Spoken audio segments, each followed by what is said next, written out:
Chapter 989. Appear. Fanged wolf spirit. A dazzling flash of light blossomed from a bright red pattern on Gio's arm. It was like a burst of lightning that burst out in all directions. However, the dazzling light that burst out in all directions didn't disappear. Instead, it gathered in front of Gio and transformed into a ferocious wolf spirit that looked like a golden wolf made of lightning. Wadash! Seeing this, Alice and Fianna were both shocked. Undoubtedly, Gio had just used the magic mirror spirit that could reflect elemental attacks. Now, he actually summoned a fanged wolf spirit. This male elf user who came out of nowhere was actually a dual contractor? Roar dash! While Alice and Fianna were shocked, the fanged wolf spirit roared angrily. Its four limbs tightened and bounced. Like a bullet that was shot out of a barrel, it charged in the direction of Noah against the strong wind. Although Noah was a little surprised, at the same time, he sneered in his heart. The fanged wolf spirit that was charging at Noah seemed to be a middle-ranked elf. However, for some reason, its ferocious appearance and ferocious attack gave off a very stiff feeling. It didn't even seem to be able to exert its full strength. A dual contract would cause the elves to affect each other, resulting in an imbalance in the divine power of the elf user. Not only would he be unable to control the elves freely, but he might also be unable to summon the elves. Although Gio had successfully summoned the mirror spirit and the fanged wolf spirit, it seemed that he was unable to unleash the full power of the fanged wolf spirit and the mirror spirit. In this case, it would be better to only have one contracted elf. At that moment, Noah didn't even bother to dodge. He just tilted his body slightly. Swoosh! The fanged wolf spirit that was charging at Noah suddenly bit the air with its sharp teeth. Who dash! A fist carrying an astonishing force came explosively from the side of the fanged wolf elf who was in the air, heavily smashing into the back of the fanged wolf elf. Bang dash! It was just a simple punch. Amidst the muffled sound, this simple punch blasted apart the wolf-shaped spirit that seemed to be composed of lightning. It exploded into sparks and dissipated into the air. A middle-rank elf who couldn't even use his original strength. A sprite of this level wasn't even qualified for Noah to awaken Aster. However, in the next moment, Noah was truly shocked. Show yourself. Gio didn't care about the fanged wolf spirit that had been punched by Noah. Instead, he revealed a sadistic smile and aimed his palm at Noah. Magic Light Fairy. Among the bright red tattoos on Gio's arm, another one suddenly lit up. Wang! A spear composed of dazzling light gathered in Joe's hand amidst the sound of air vibrating. He raised the spear high up and threw it with all his might. It turned into a flash of light and shot towards Noah. A third sprite. Noah was truly surprised. It was already very difficult to control a dual contract. In the end, this person actually contracted a third sprite. In this case, how could this guy who called himself Gio still control sprites? Even when he had two sprites, he couldn't fully utilize their strength. Under such circumstances, contracting a third sprite would definitely cause the divine might to be completely unbalanced and unusable. Noah didn't have time to think too much. He stared at the spear of light that was shooting towards him, and with a turn of his body, one of his legs whipped forward like a fierce whip amidst the whistling wind. Bang dash! As expected, the spear of light that was shot out was directly blown up by Noah's kick. Once again, it turned into an explosion of light and was annihilated in the air. At this moment, a black shadow suddenly appeared under Noah and imprinted an arrogant and unruly face into Noah's eyes. Show yourself. Sword Sprite. A familiar light flashed from another bright red pattern on Gio's arm. A simple and unadorned sword suddenly appeared in Gio's hand. He tightly grasped it and swung it, cutting through the air and chopping towards Noah's head. Be careful! Alice and Fianna cried out in alarm. However, even without Alice and Fianna's warning, Noah, who had the most outstanding sensing ability, would never be ambushed. Clink. With a crisp sound, the longsword transformed from the sword sprite was clamped between two of Noah's fingers, stopping in midair. Oh. Geo tried to pull the weapon in his hand but couldn't make it move at all. He looked at Noah with surprise and mockery. You do have some strength. No wonder you can compete with Liana Subble in a sword dance. Ignoring Geo's mockery and surprise, Noah tightly clamped Geo's sword sprite with 2 fingers and looked into Geo's eyes as he said coldly, "Fourth sprite."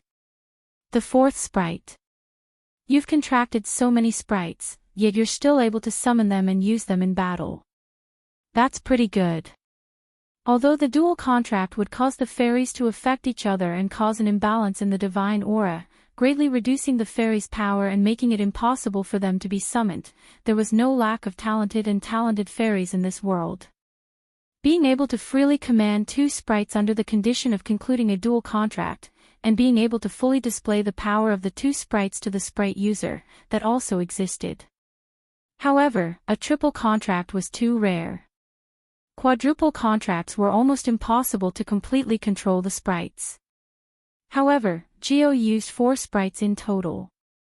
Although each sprite wasn't very strong and couldn't fully utilize their power, with such a large number of contracted sprites, just by complementing each other's weaknesses, the sprite user's battle power would greatly increase.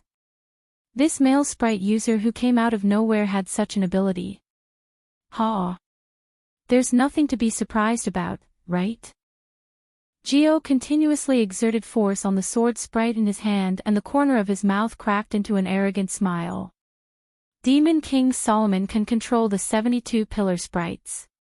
Geo's words made Noah frown. At this moment, Noah noticed a problem. Every time Geo used a sprite, a bright red pattern on his body would light up.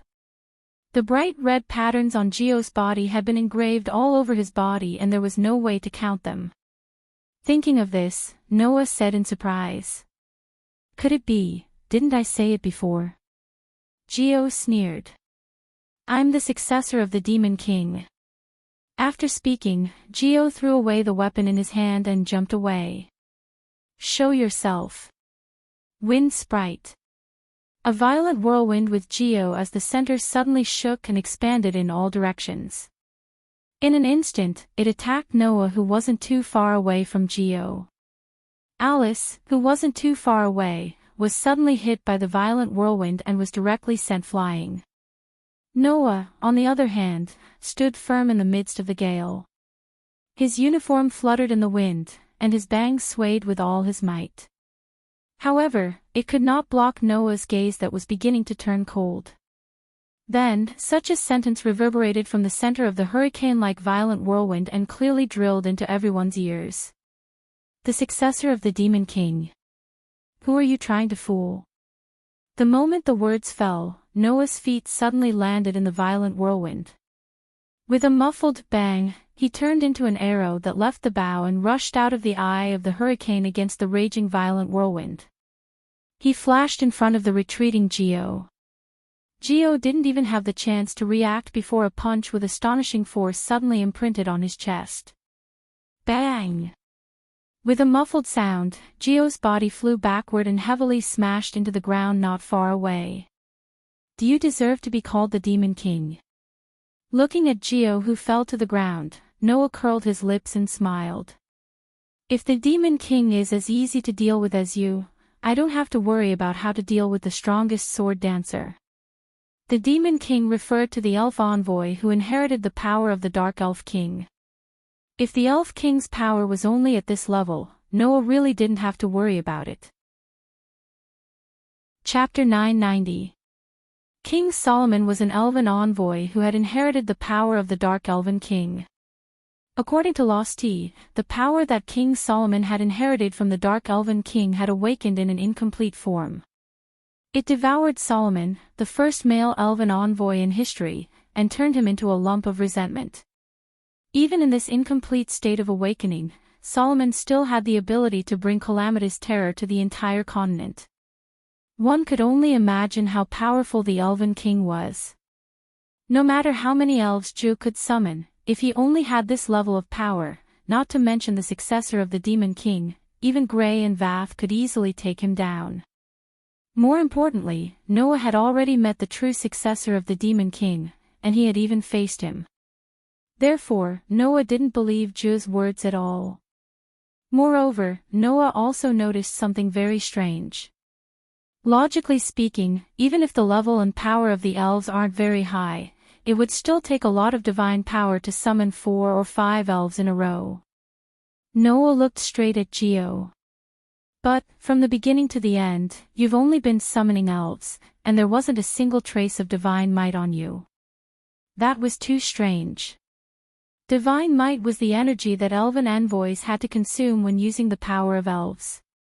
Whether it was summoning elves, enslaving elves, summoning elves, turning elves into elven devices, or using elven magic, it would consume divine might. However, from the beginning to the end, Geo had been able to summon elves without using any divine might at all. It didn't seem like an elven envoy was summoning elves, and it didn't seem like an elven envoy was summoning elves. Elven envoys could also summon other elves, but they still had to form a contract with a specific elven envoy. That was because elven envoys and contracted elves were partners who had formed an unbreakable symbiotic relationship with each other. If the contract was exchanged, not only would the elven envoy obtain the ability to use elven magic, but the elven envoy would also be able to summon elves to his side anytime and anywhere.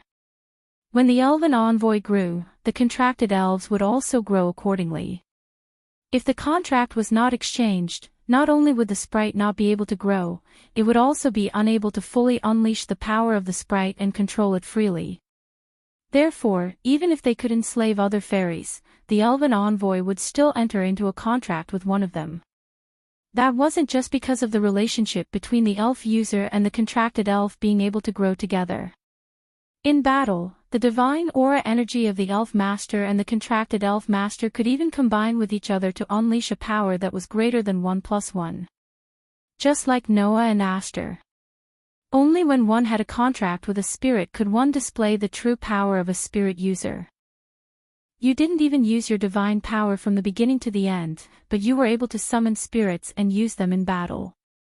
Does that mean you don't need to use divine power to summon contracted spirits?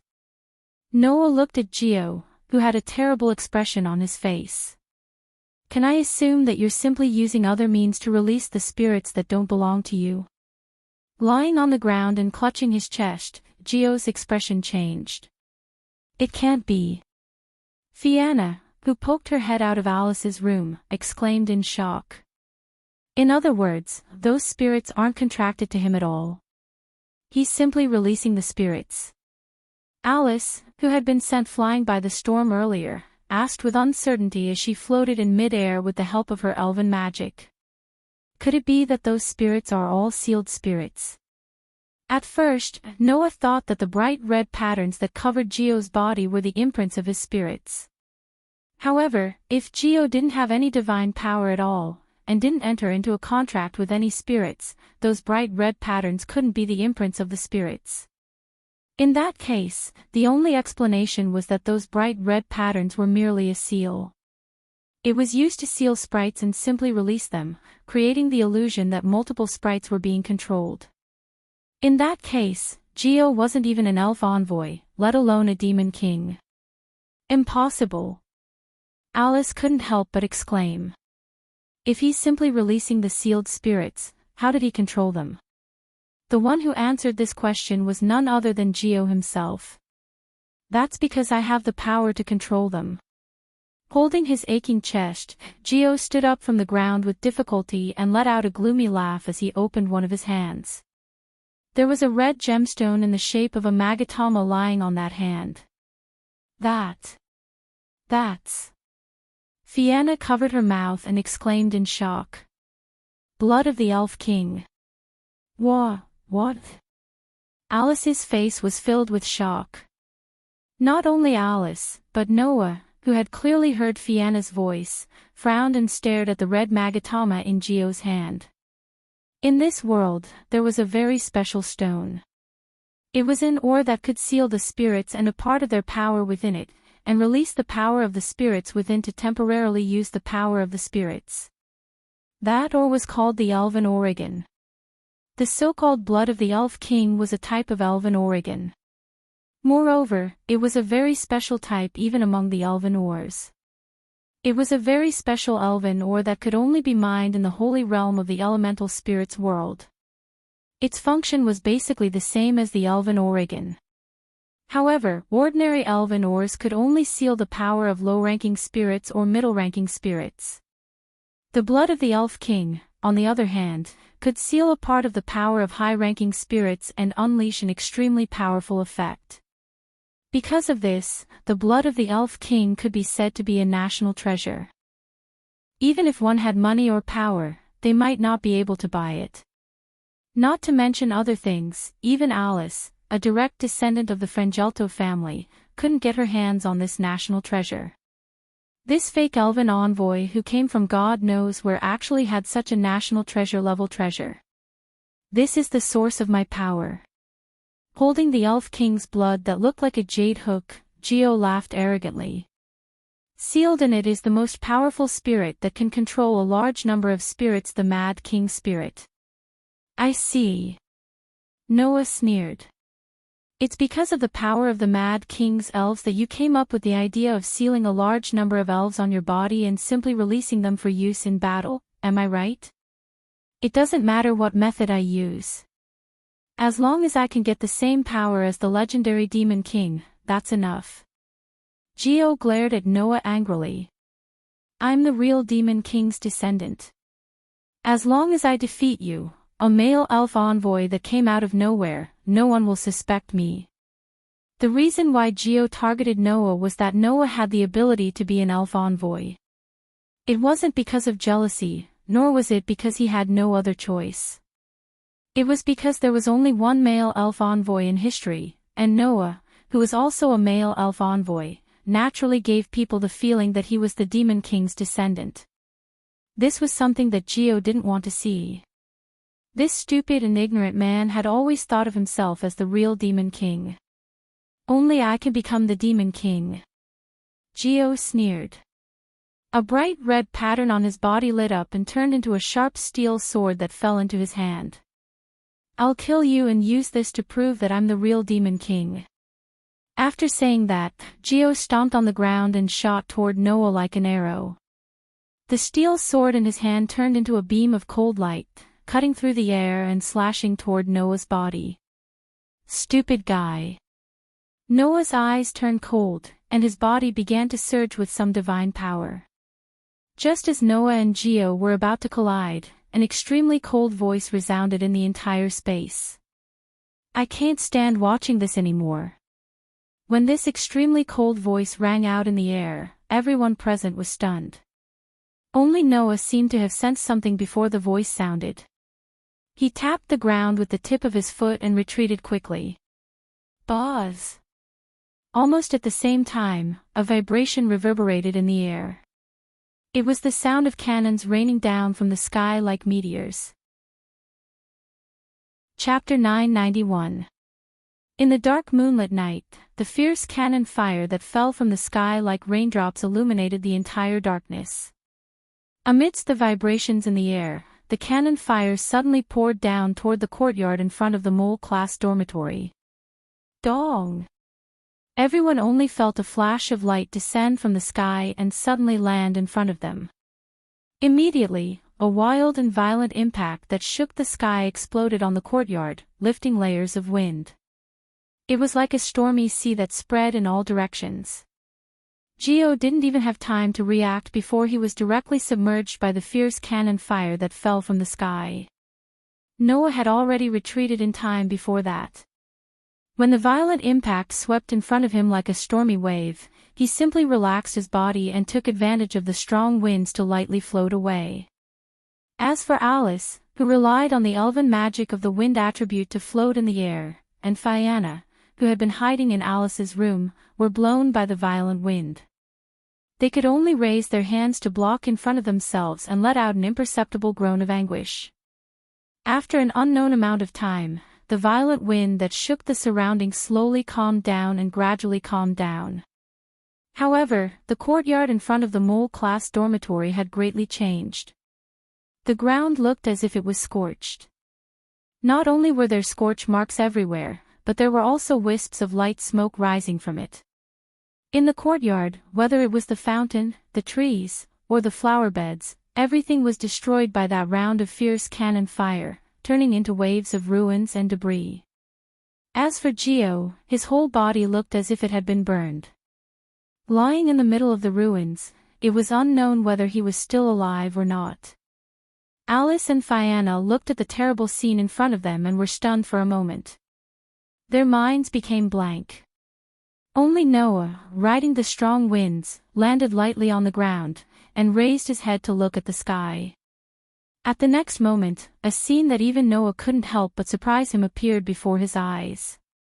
Katja, accompanied by such a mechanical sound, the cannon muzzles below the courtyard were put away one by one. What appeared in front of Noah was a fortress. It was a crimson fortress that seemed to be directly equipped with countless compound mechas and cold cannon muzzles. It looked like a mechanical giant. Just like that, the crimson mecha fortress hovered high up in the air. There were layers upon layers of cannons on its body, and its surroundings rippled with a frightening divine might. It transformed into gusts of strong wind, undulating back and forth in the air. The unimaginable scene made Noah somewhat surprised. Elven device? Yes. The fortress that looked like a composite mecha was the elven device that was formed by the elves. Alice also noticed the crimson fortress above her, and her eyes suddenly widened. How can it be? Ugh! Even Fianna took a step back because of the unimaginable scene, and a look of fear appeared on her face. Under such circumstances, a chilling voice that could penetrate one's heart. In the time that I wasn't here, has the Alicia Elven Academy become a place that people of this level can casually invade? As soon as his voice trailed off, a burst of dazzling light flashed from the fortress with layers upon layers of composite mechas in the sky. The entire fortress turned into a burst of light, then exploded and disappeared. What replaced it was a young girl. She was wearing a cold light armor with a cape on her back. She had light golden hair that reached her waist, and her entire body emitted a cold feeling. Seeing this young girl, Alice's hand that was holding onto the elven device tightened. She couldn't help but call out softly. Big sister, big sister. Noah's heart skipped a beat. Big sister. This girl is Alice's big sister? Doesn't that mean, Versilia Eva Faringalto? Fianna seemed to have recognized her as well, and she murmured. 3 years ago, she attended the Elven Sword Dance Festival at the age of 15 and was recommended as a candidate for the 12 Knights.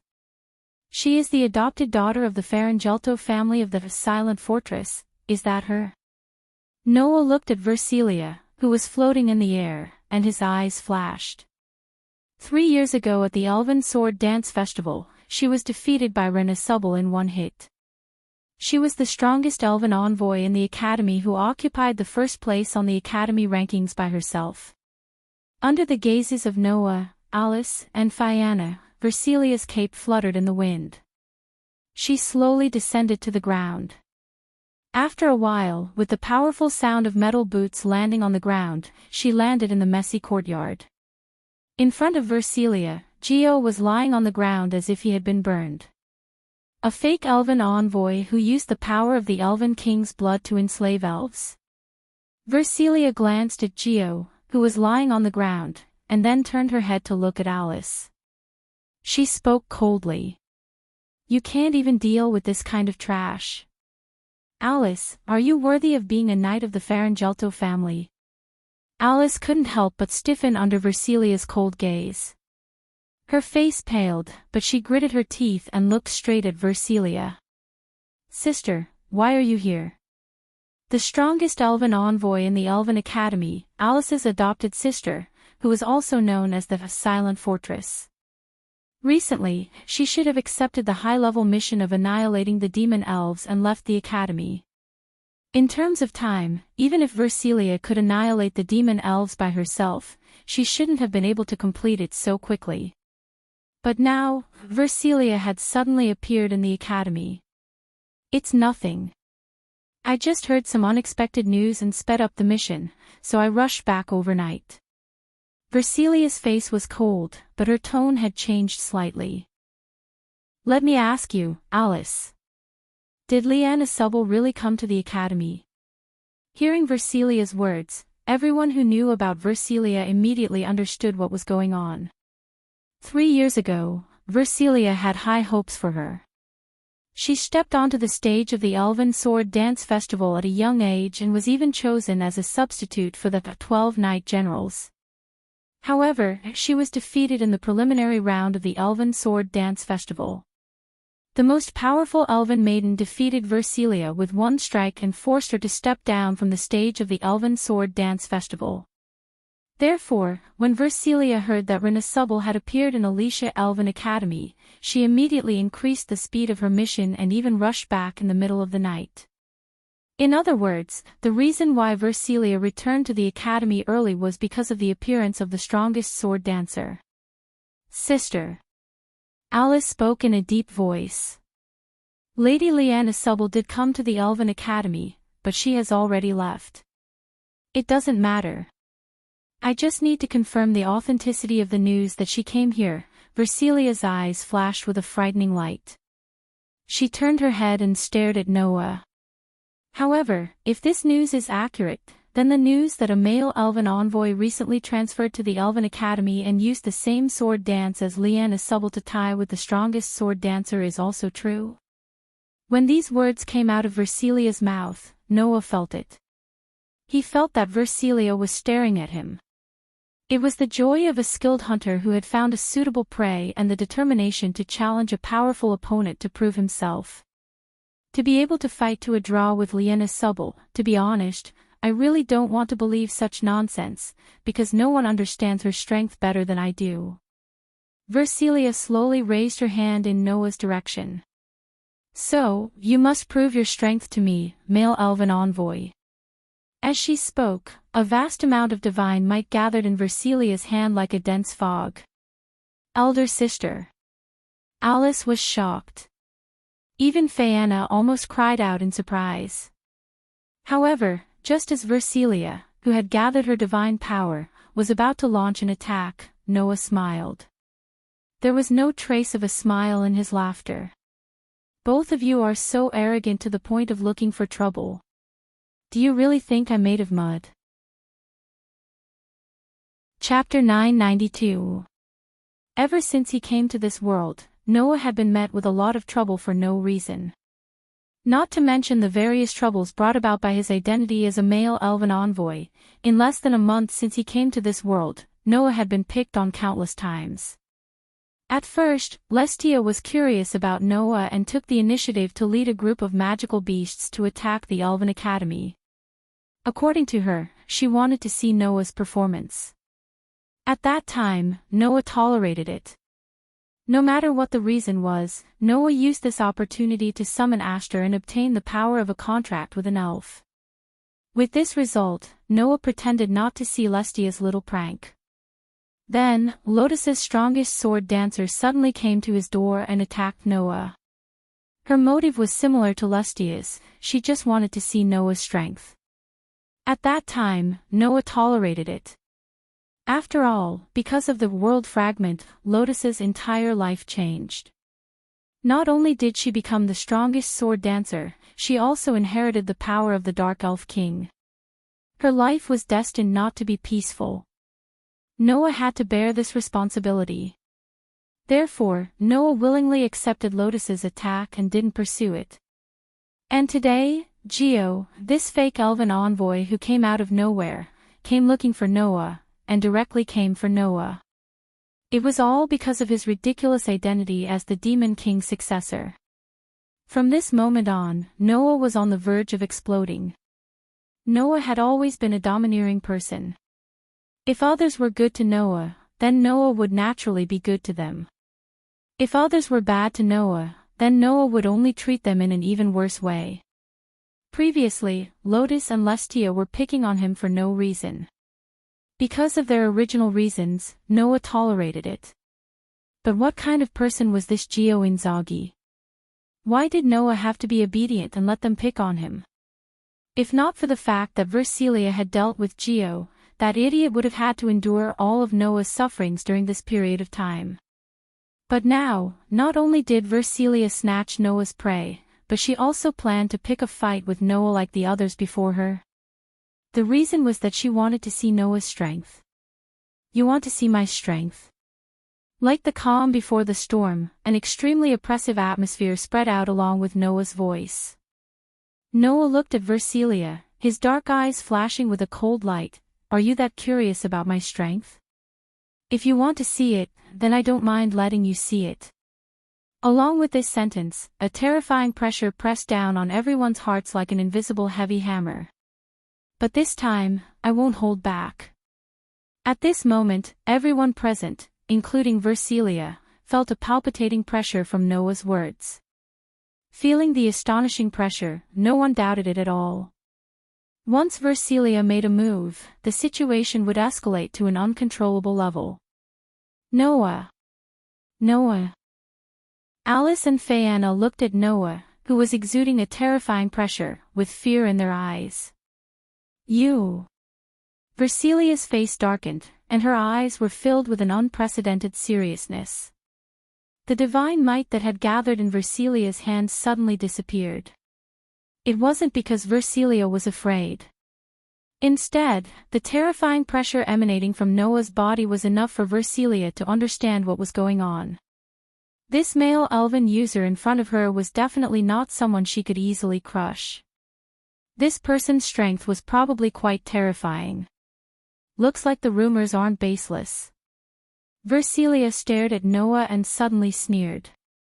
Very well, if you really have the ability to fight Renasubal to a draw, then I'll defeat you completely and prove that I'm stronger than Renasubal.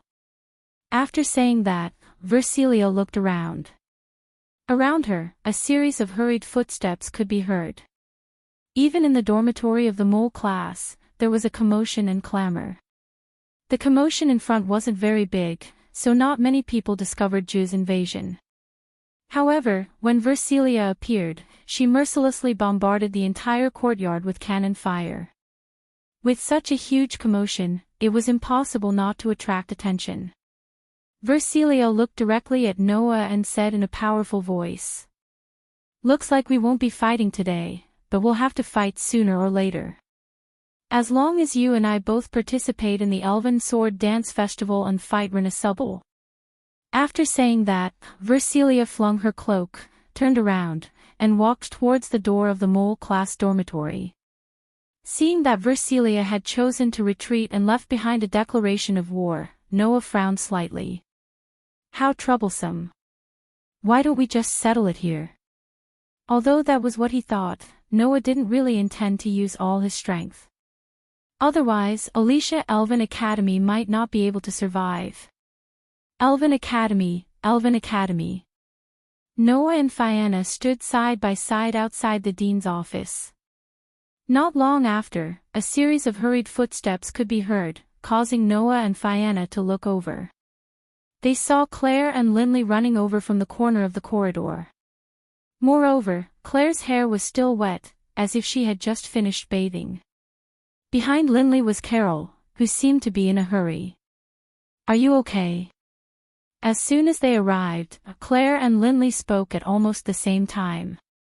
Then, they both started at the same time, embarrassed expressions appearing on their faces. Hee hee. Carol snickered. The two ladies seemed to be very worried about Mr. Noah. Carol. Claire and Linley immediately cried out in anger out of humiliation at the same time, but this also confirmed that Carol's words were true. It was obvious that Claire and Linley had rushed over because they heard that Noah had been attacked. Don't worry, I'm not at the point where I'll be hurt by a random person. Noah shook his head with a smile. Right now, the attacker has been captured by the Wind King Knights. Alice is also inside reporting to Gray and Vaz about what happened. We're just waiting for the result of the discussion.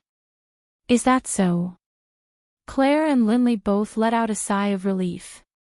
From this point, it could be seen that Claire and Linley were really worried about Noah. Although she was a young miss who didn't know the ways of the world and was problematic in all aspects, both Claire and Linley were very kind-hearted girls. At this time, Claire and Linley finally noticed Fianna. Linley tilted her head and asked doubtfully. I've never seen you before. Are you a student of the academy?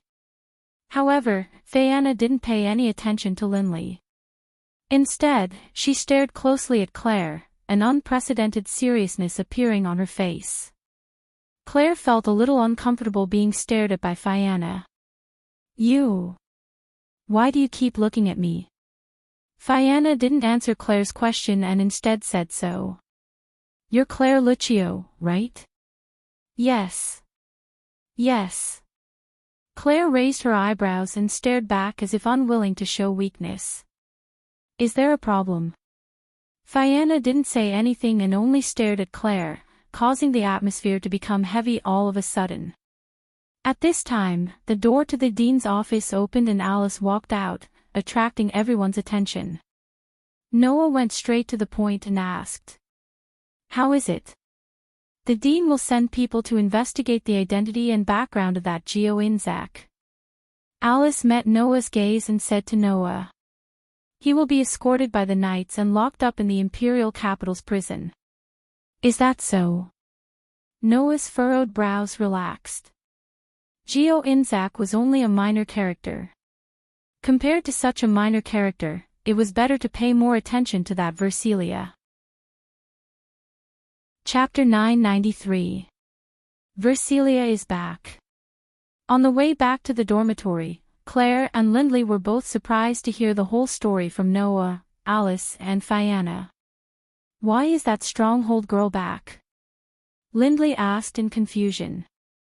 Although that stronghold girl's strength should be enough to deal with a demon-level elf, it shouldn't be so fast, right?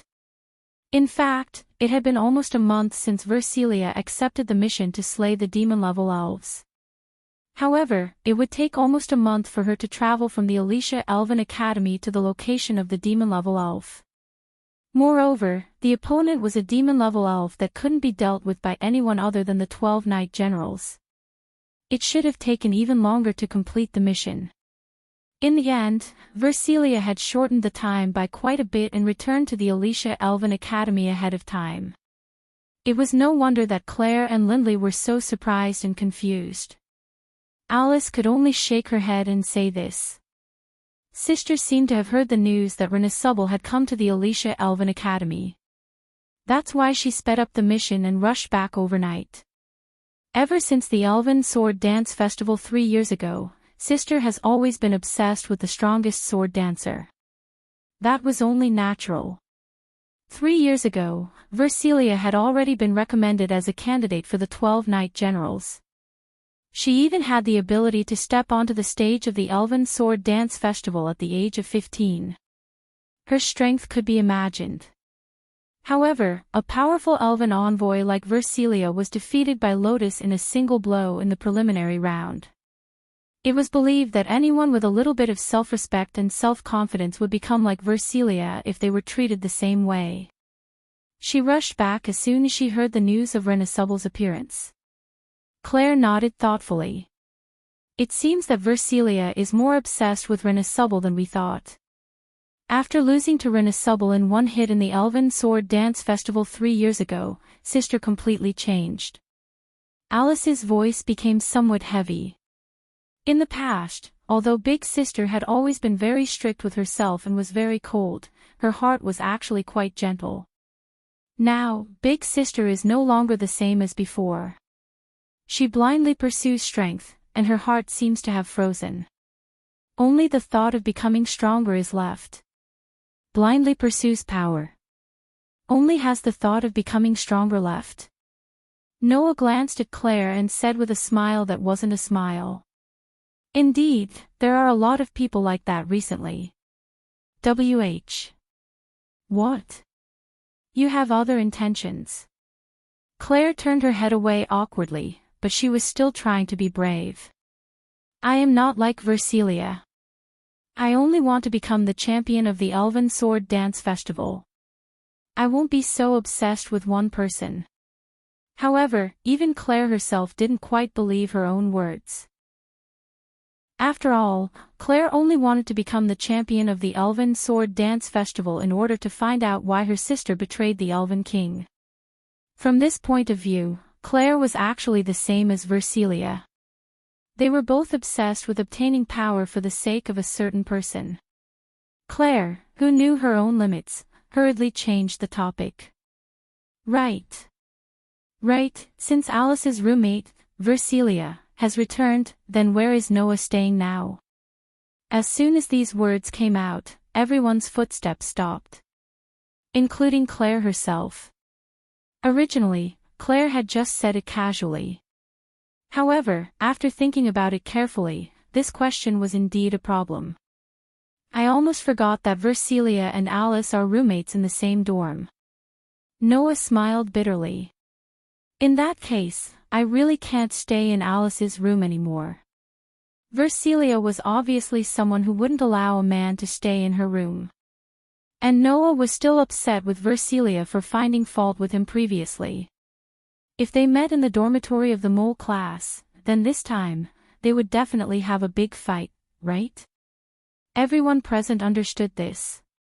I was too careless. Alice was a little flustered. I actually forgot about such an important matter. It seemed that Alice couldn't accept this result. Didn't you say that the two of you staying together was only temporary? Will you think of a way to discuss this with the dean and resolve this matter? Claire asked Alice. Could it be that the problem of Noah's residence hasn't been resolved yet? Hearing this, Alice didn't know what to say. In the beginning, Alice had seriously considered the problem of Noah's residence. However, ever since Noah saved Alice from the magical beasts and performed a brilliant sword dance with Liena Subble, Alice suddenly felt that living with Noah wasn't too bad. With this thought in mind, Alice gradually lost interest in this matter. She didn't think that she would have to lay her cards on the table at this time. What's wrong?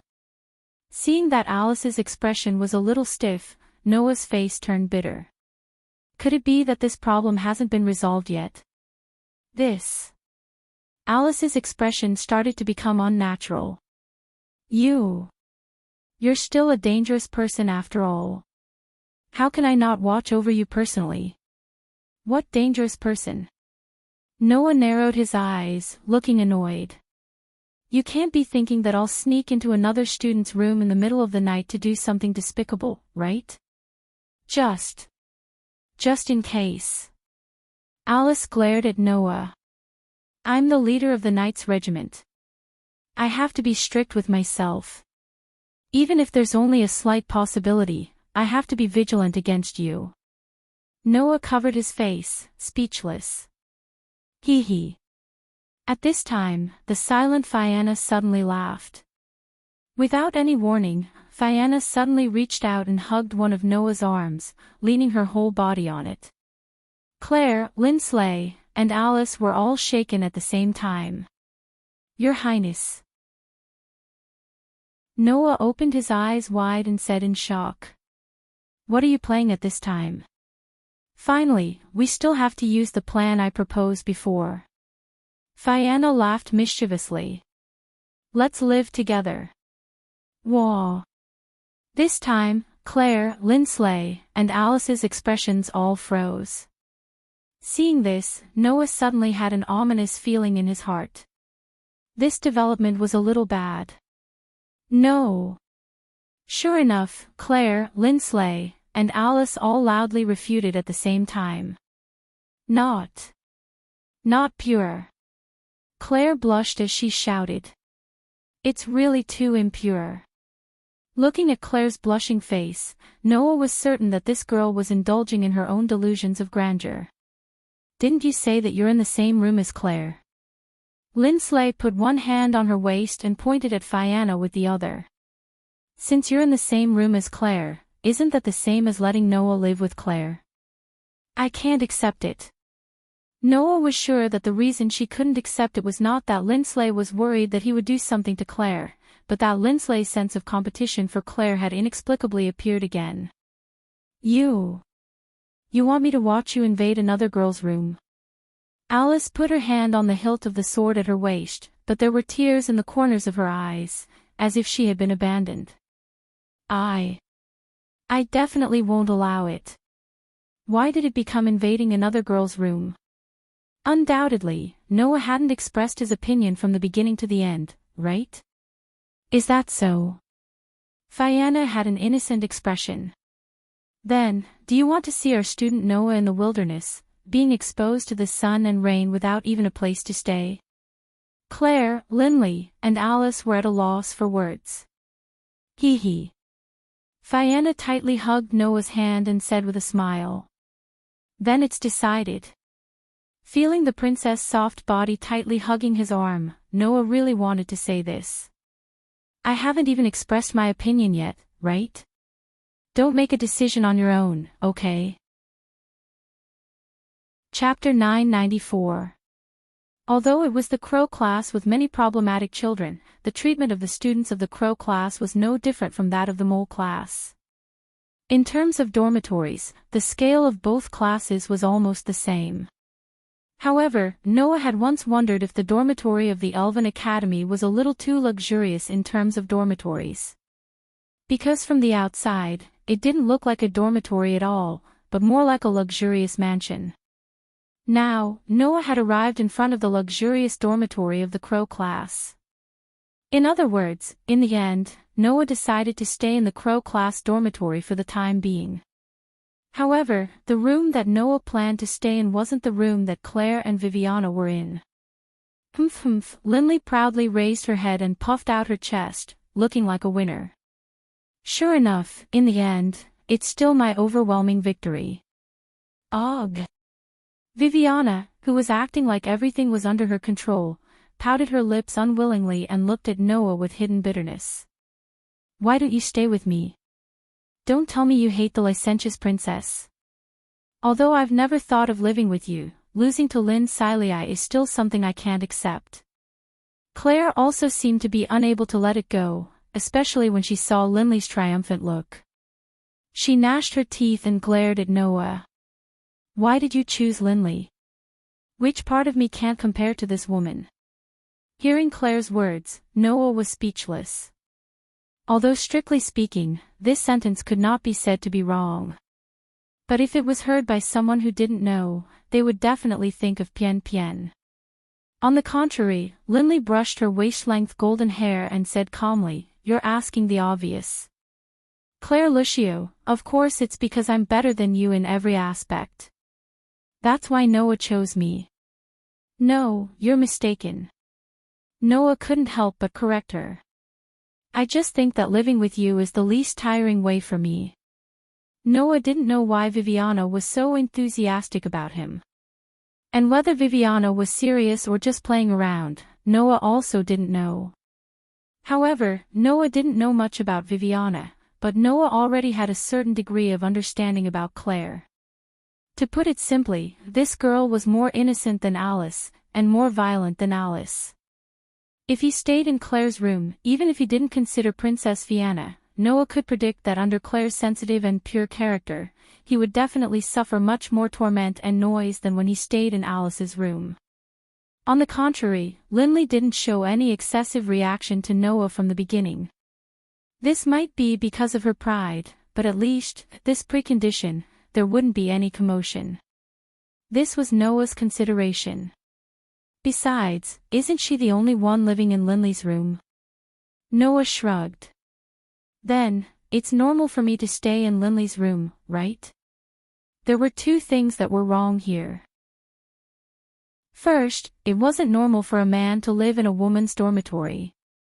Second, Linley wasn't the only one living in her room. Carol was also in her room. However, Noah only recently found out that Carol wasn't actually Linley's roommate, but was treated as Linley's personal belonging and arranged to stay in Linley's room. Similar situations weren't uncommon. Like the contracted spirits of elven users, some elven users would let them live with them instead of letting them return to the elemental world. For this reason, the Elven Academy had a rule that students stayed in a room in pairs, and contracted spirits were counted as the students' personal belongings and weren't counted. Carol was such an existence. Therefore, although Carol was still living in Linley's room was only filled with her name in the Academy's dormitory records. This was also one of the reasons why Noah chose Linley's room. First, make it clear. Alice, who had followed along, warned Noah solemnly, her eyes filled with unprecedented seriousness. If I receive a report that you've done something dirty, I'll definitely make you into a grilled mackerel. The dishes have become more and more varied recently, congratulations. What did you say? Nothing. Noah held his forehead and sighed.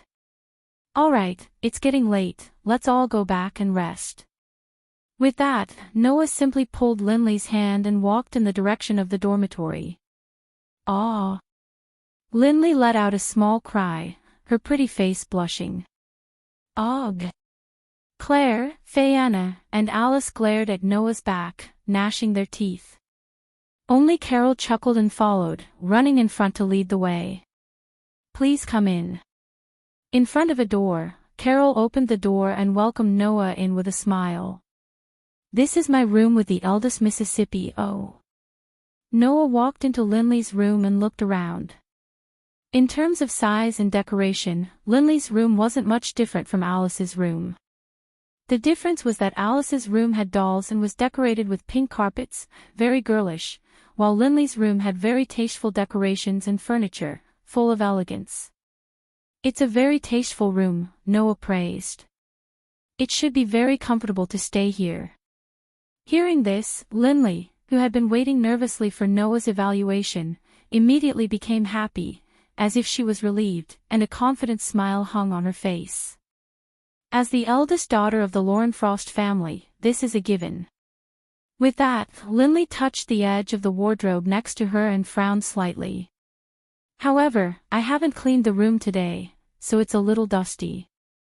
I'll have to clean it a little tomorrow." "Do your best, Mississippi," Carol cheered Linley on. "As long as eldest Miss makes a move, no matter what family matters it is, it will be a piece of cake. The room will become beautiful in an instant." "Of course." Lynn Siley was a little too pleased with herself. "Just watch me, Carol." "Yes." Carol had a look of worship. Little did she know that this scene made Noah unable to look straight at it. Why does Linley, as the miss, have to clean the room, while Carol, as the maid, is cheering her on?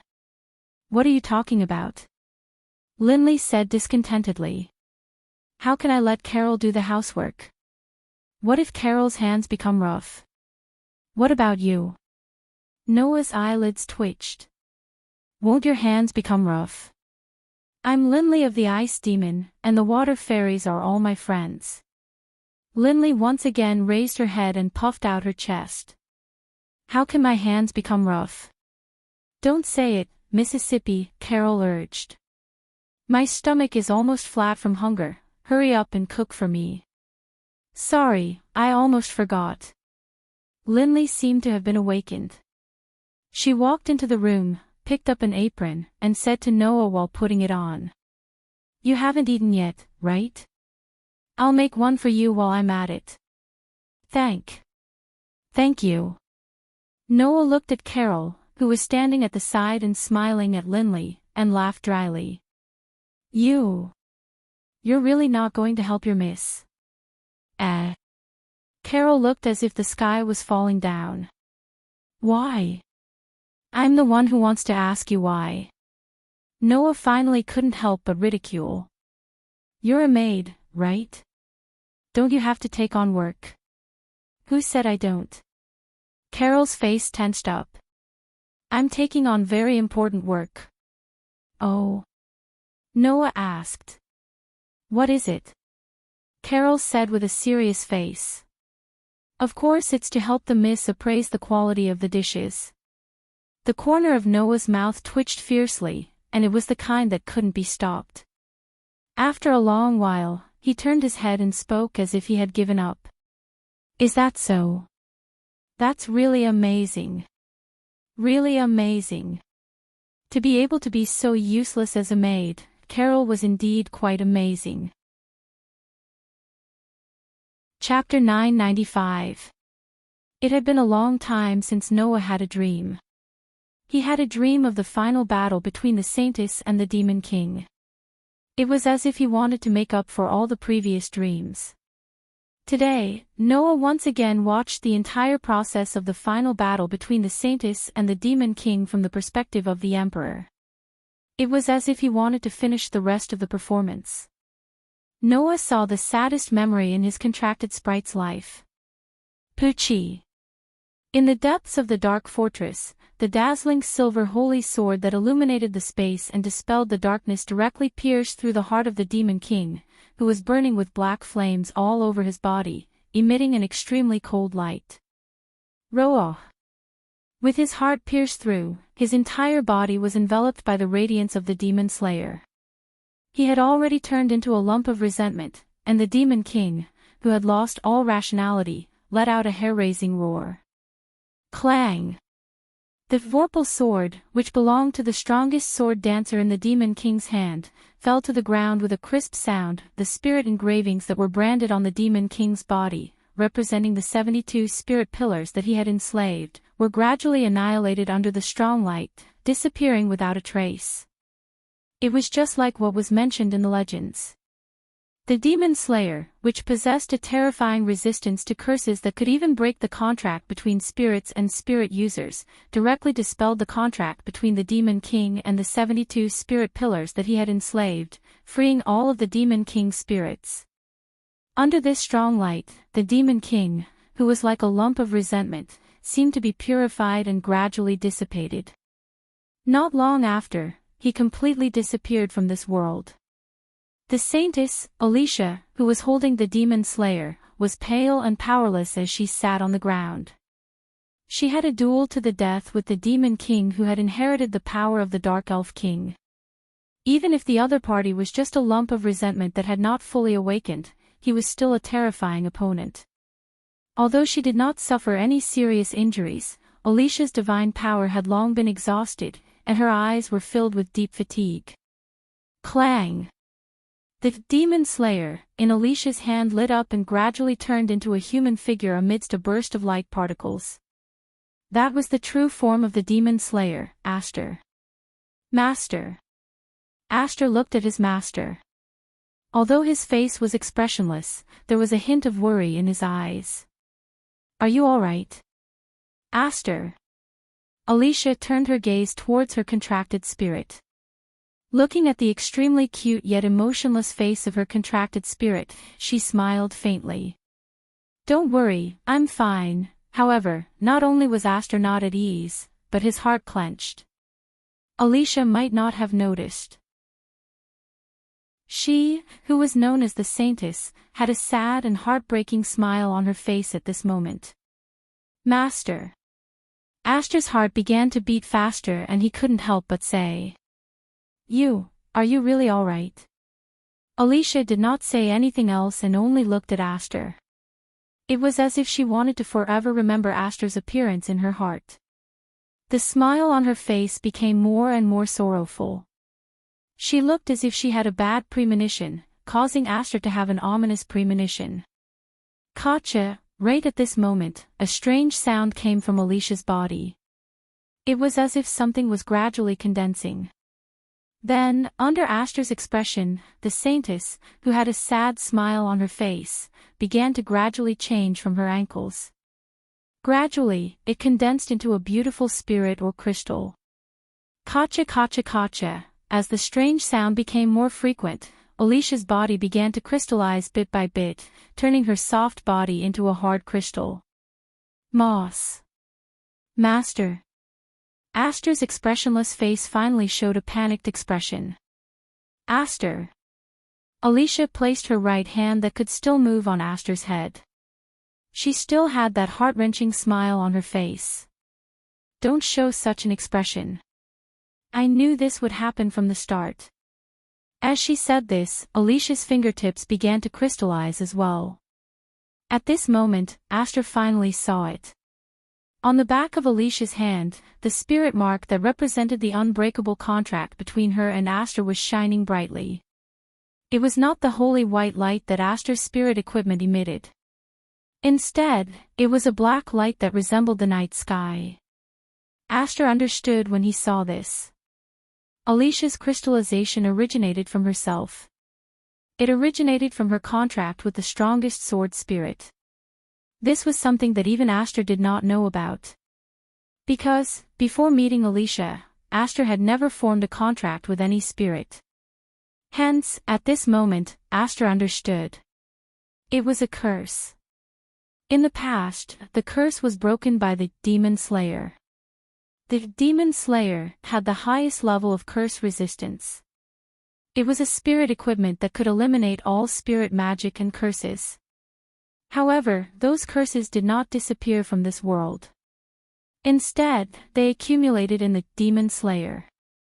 When the accumulated curses in the Demon Slayer reached a critical point, the Demon Slayer would send all the curses back to its contractor. In other words, Aster was not a Demon Slayer. It allowed the user to exchange their life for great power. Aster was without a doubt a Demon Slayer. Now, after purifying Demon King Solomon, who had turned into a lump of resentment, the accumulated curses in the Demon Slayer had finally reached a critical point. How could this be? How could this be?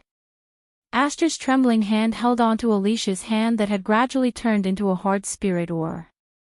He shook his head helplessly. Moss. Master. I didn't know. I didn't know this would happen. Hearing this, Alicia smiled faintly. I know, Aster didn't know this would happen. So, this is not your fault. Master. Aster's voice trembled. You knew this would happen, yet, that's right, Aster. Alicia gently stroked Aster's silver-white hair while revealing a serene expression. I did it willingly. To save the continent that was being invaded by the Demon King. Alicia, who was known as the Saintess of Salvation, chose to fight despite knowing Aster's nature. She chose this ending. No. Aster's small hand carelessly stroked Alicia's gradually crystallized body. His tender voice trembled even more. No. Don't. Alicia only stared at Aster. Her expression became more and more serene, more and more gentle. In the end, Alicia left these words. Goodbye, Aster. With these words, the Saintess, who carried the expectations of an entire era and continued to fight against the Demon King, who had been alone all her life, had her entire head crystallized. Aster could only stare blankly at Alicia, who had crystallized like a statue. She still had a serene and gentle smile on her face, unable to return to her senses for a long time. Maintaining this appearance, Aster accompanied Alicia for 3 whole years. 3 years later, Aster personally sealed herself in a sword in the Demon King's castle. In order to not let her sinful self form a contract with someone else. In order to not lose the most important person. Before Aster fell into a deep sleep, she firmly made a vow to herself. In this life, she would never open her heart to anyone. Until that man appeared, gentle sunlight shone in from the window, waking Noah from his sleep. Noah slowly opened his eyes, but only stared at the ceiling. He reached out and tightly grasped Aster, who had turned into a dagger beside the pillow. His strength was strong enough to crush ordinary stones. After a while, Noah lifted the blanket and got up from the bed. On the bed beside him, Linley and Carol were hugging each other, sleeping very soundly. Noah brought Aster and quietly walked out of the room. Chapter 996. The early morning sun shone on the elf forest, filling the entire forest with a kind of vitality, which was especially heartwarming. On a small stone path, Noah was holding Aster's hand as they slowly walked into the depths of the forest. Aster held Noah's hand while matching Noah's pace. His head was tilted as he stared at Noah. His mysterious eyes were filled with doubt. "Master, do you have something to say to me?" Yesterday, Aster had been resting due to Noah's request. The elven device in the form of a dagger was carried by Noah. Therefore, Aster didn't know what happened yesterday. However, Noah suddenly woke Aster up and brought him for a walk in the elven forest. Aster's intuition told him that Noah had something important to tell him. However, half an hour had passed since they entered the elven forest. In this half an hour, Noah didn't speak to Aster at all. He only walked forward, causing Aster's doubt to grow. In the end, Aster could only say this. "Did I do something wrong? Is Master going to punish me in a very perverted way?" Noah's indifferent expression was destroyed by Aster's words. His entire face fell. "Why would you have such a thought? Didn't Master say this before?" Aster blinked. "If you did something wrong, then you would be punished in a very perverted way. That was used to scare Alice. I didn't really intend to do that." Noah's face was bitter. "Aster, you didn't take it seriously, did you?" Aster looked at Noah in disbelief.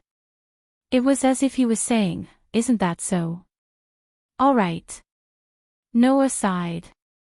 "I didn't intend to punish you in a perverted way. It's not that Aster did anything wrong. I just wanted to have a good chat with Aster." Aster looked straight at Noah, his pair of mysterious eyes began to flicker. Being stared at by Aster, Noah didn't walk forward. He stopped and let go of Aster's hand. He squatted in front of Aster, maintaining eye contact with him. Aster seemed to have seen something from Noah's pitch-black eyes.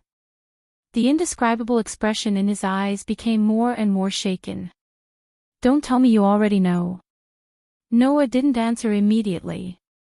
Instead, he extended his hand and rubbed Aster's head like before. "Are you referring to the fact that you have the ability to curse a contractor?"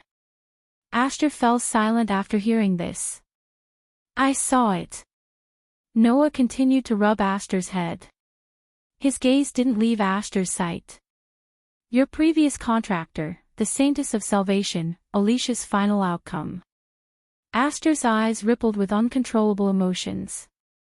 However, the pair of eyes that used to sparkle seemed to have dimmed at this moment. They had lost a lot of their luster. "I only found out about it then," Aster said expressionlessly. "I'm a demonic sword with a curse that will eventually kill its owner. I'm not a holy sword." Although Aster's face didn't have any expression, his eyes revealed traces of sorrow. "Alicia died because of me. If I knew I was such an ominous sword, I definitely wouldn't have formed a contract with anyone. However, this small wish wasn't realistic at all. Because Alicia had a curse that would eventually kill its owner. Apart from forming a contract with the elven envoy and witnessing it with one's own eyes, there was no other way to find out. Unless, from the very beginning, Aster didn't know that he was cursed and would never sign a contract with any elves. Otherwise, when Aster found out about his true nature, he would have personally witnessed his own curse killing his owner. This matter was quite ironic. As the highest grade elven device, I can break any curse in this world, but I can't break my own curse. Aster looked straight at Noah as though he wasn't talking about himself. A holy sword that can even kill a demon king. If the main body of the holy sword is a powerful force that can only be exchanged with one's life, then it wouldn't be strange for it to be able to kill a demon king who has inherited the power of the dark elf king. Listening to Aster's self-deprecating words, Noah continued to rub Aster's head. His gaze was full of tolerance. At this moment, Aster couldn't hold it in any longer. He looked away from Noah's gaze and spoke softly. "My existence itself is a sin. Master, actually, I don't have the qualifications to become anyone's sword." Along with this sentence, an indescribably heavy atmosphere filled the surroundings. However, Noah laughed.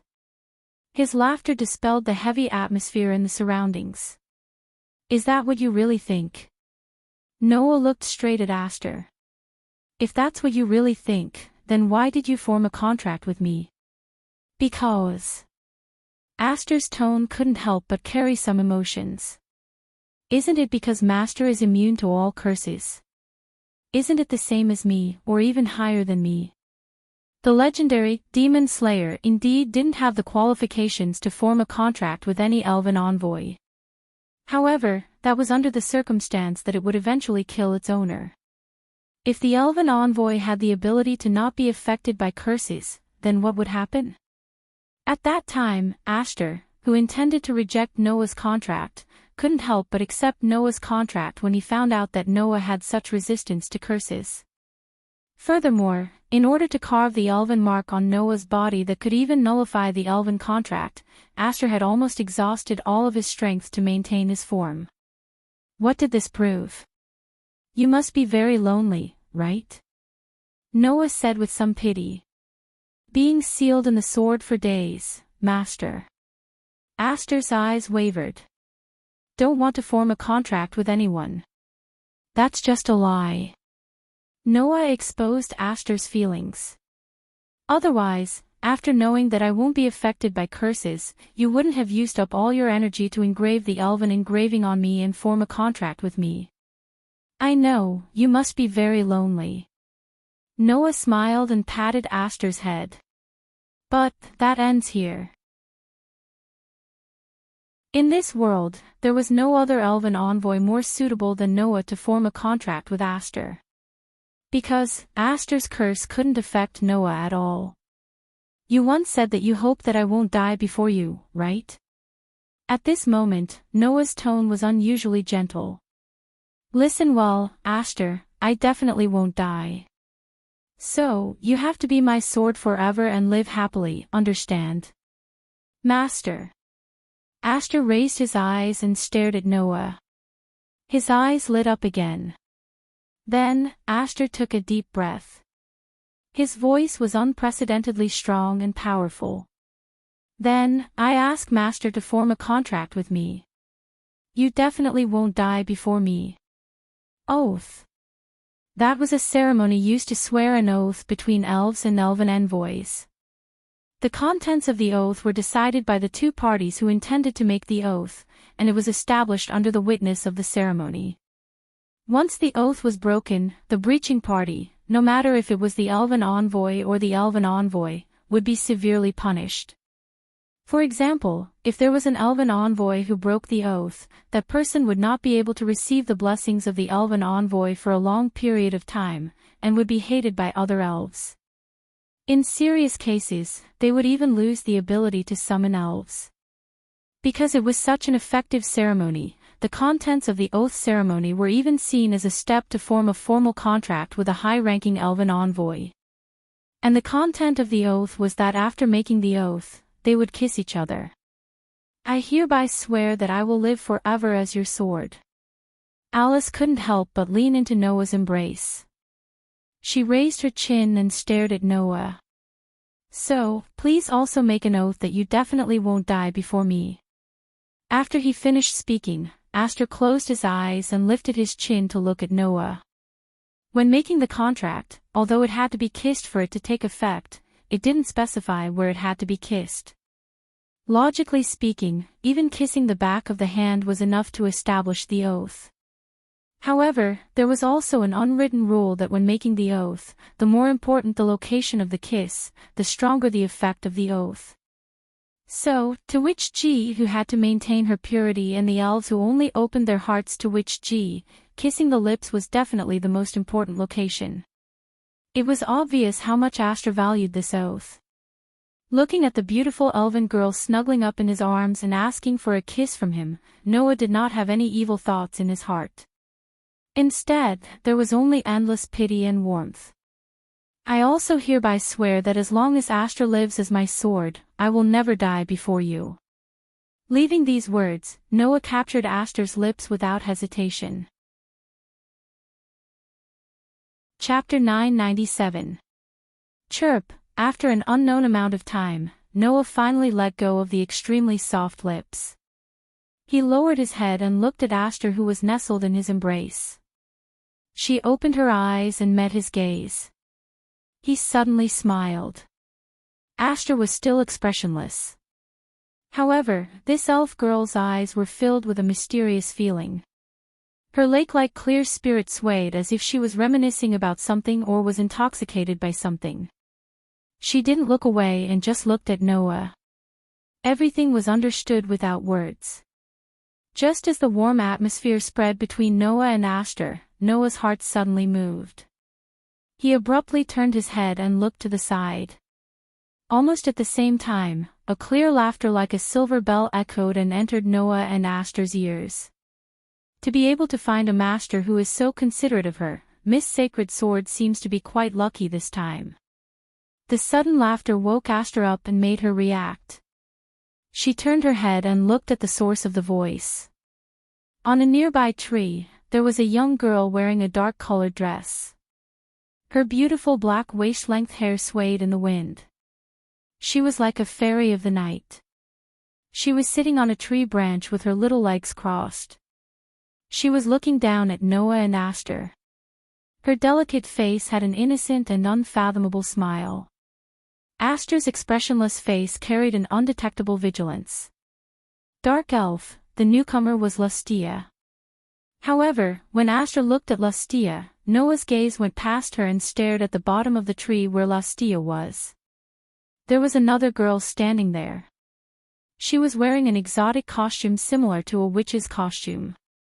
She also had a head of beautiful black hair. However, her temperament wasn't as dark as Lustia's. Instead, it was more peaceful. Almost all the elf envoys on the continent knew this girl. We actually met here. The girl who was hailed as the strongest sword dancer met Noah's gaze and lightly opened her red lips. Perhaps, this is fate. Destiny. Noah raised an eyebrow and curled his lips into a smile. Don't push everything to fate. You're only here because you don't want to leave, right? No, we have already left this place. Lotus gently shook her head. However, we received a piece of news midway, so we came back. That's how it is, Losty giggled as she sat on a tree. Thanks to this, I got to see a pretty good show. Noah narrowed his eyes, stood up, and looked at Lustia. Is that Geo Inzaxi really related to you? Geo Inzak. Lotus frowned and raised her head to look at Lustia on the tree. Lustia, what are you doing behind my back again? Era, Ren, can you not blame me every time you hear something bad? Lustia shrugged. I only told that guy who calls himself the Demon King the news that would interest him. Other than that, I didn't do anything else. Hearing this, Lien's tone became a little reproachful. But, I didn't know about this either. I just felt that there was no need to tell you about such a small fry, Lustia said matter-of-factly. Interacting with such a stupid guy will only lower your class, Ren. Seeing that Lustia didn't seem to think that she did anything wrong, Lotus could only helplessly sigh. You're always like this, doing things behind my back that I don't know about. Lotus said as she looked at Noah again. That man came from the academy like me. Although he's a little clever, he shouldn't be able to do anything to you. Academy. Noah felt like he had heard this name somewhere before.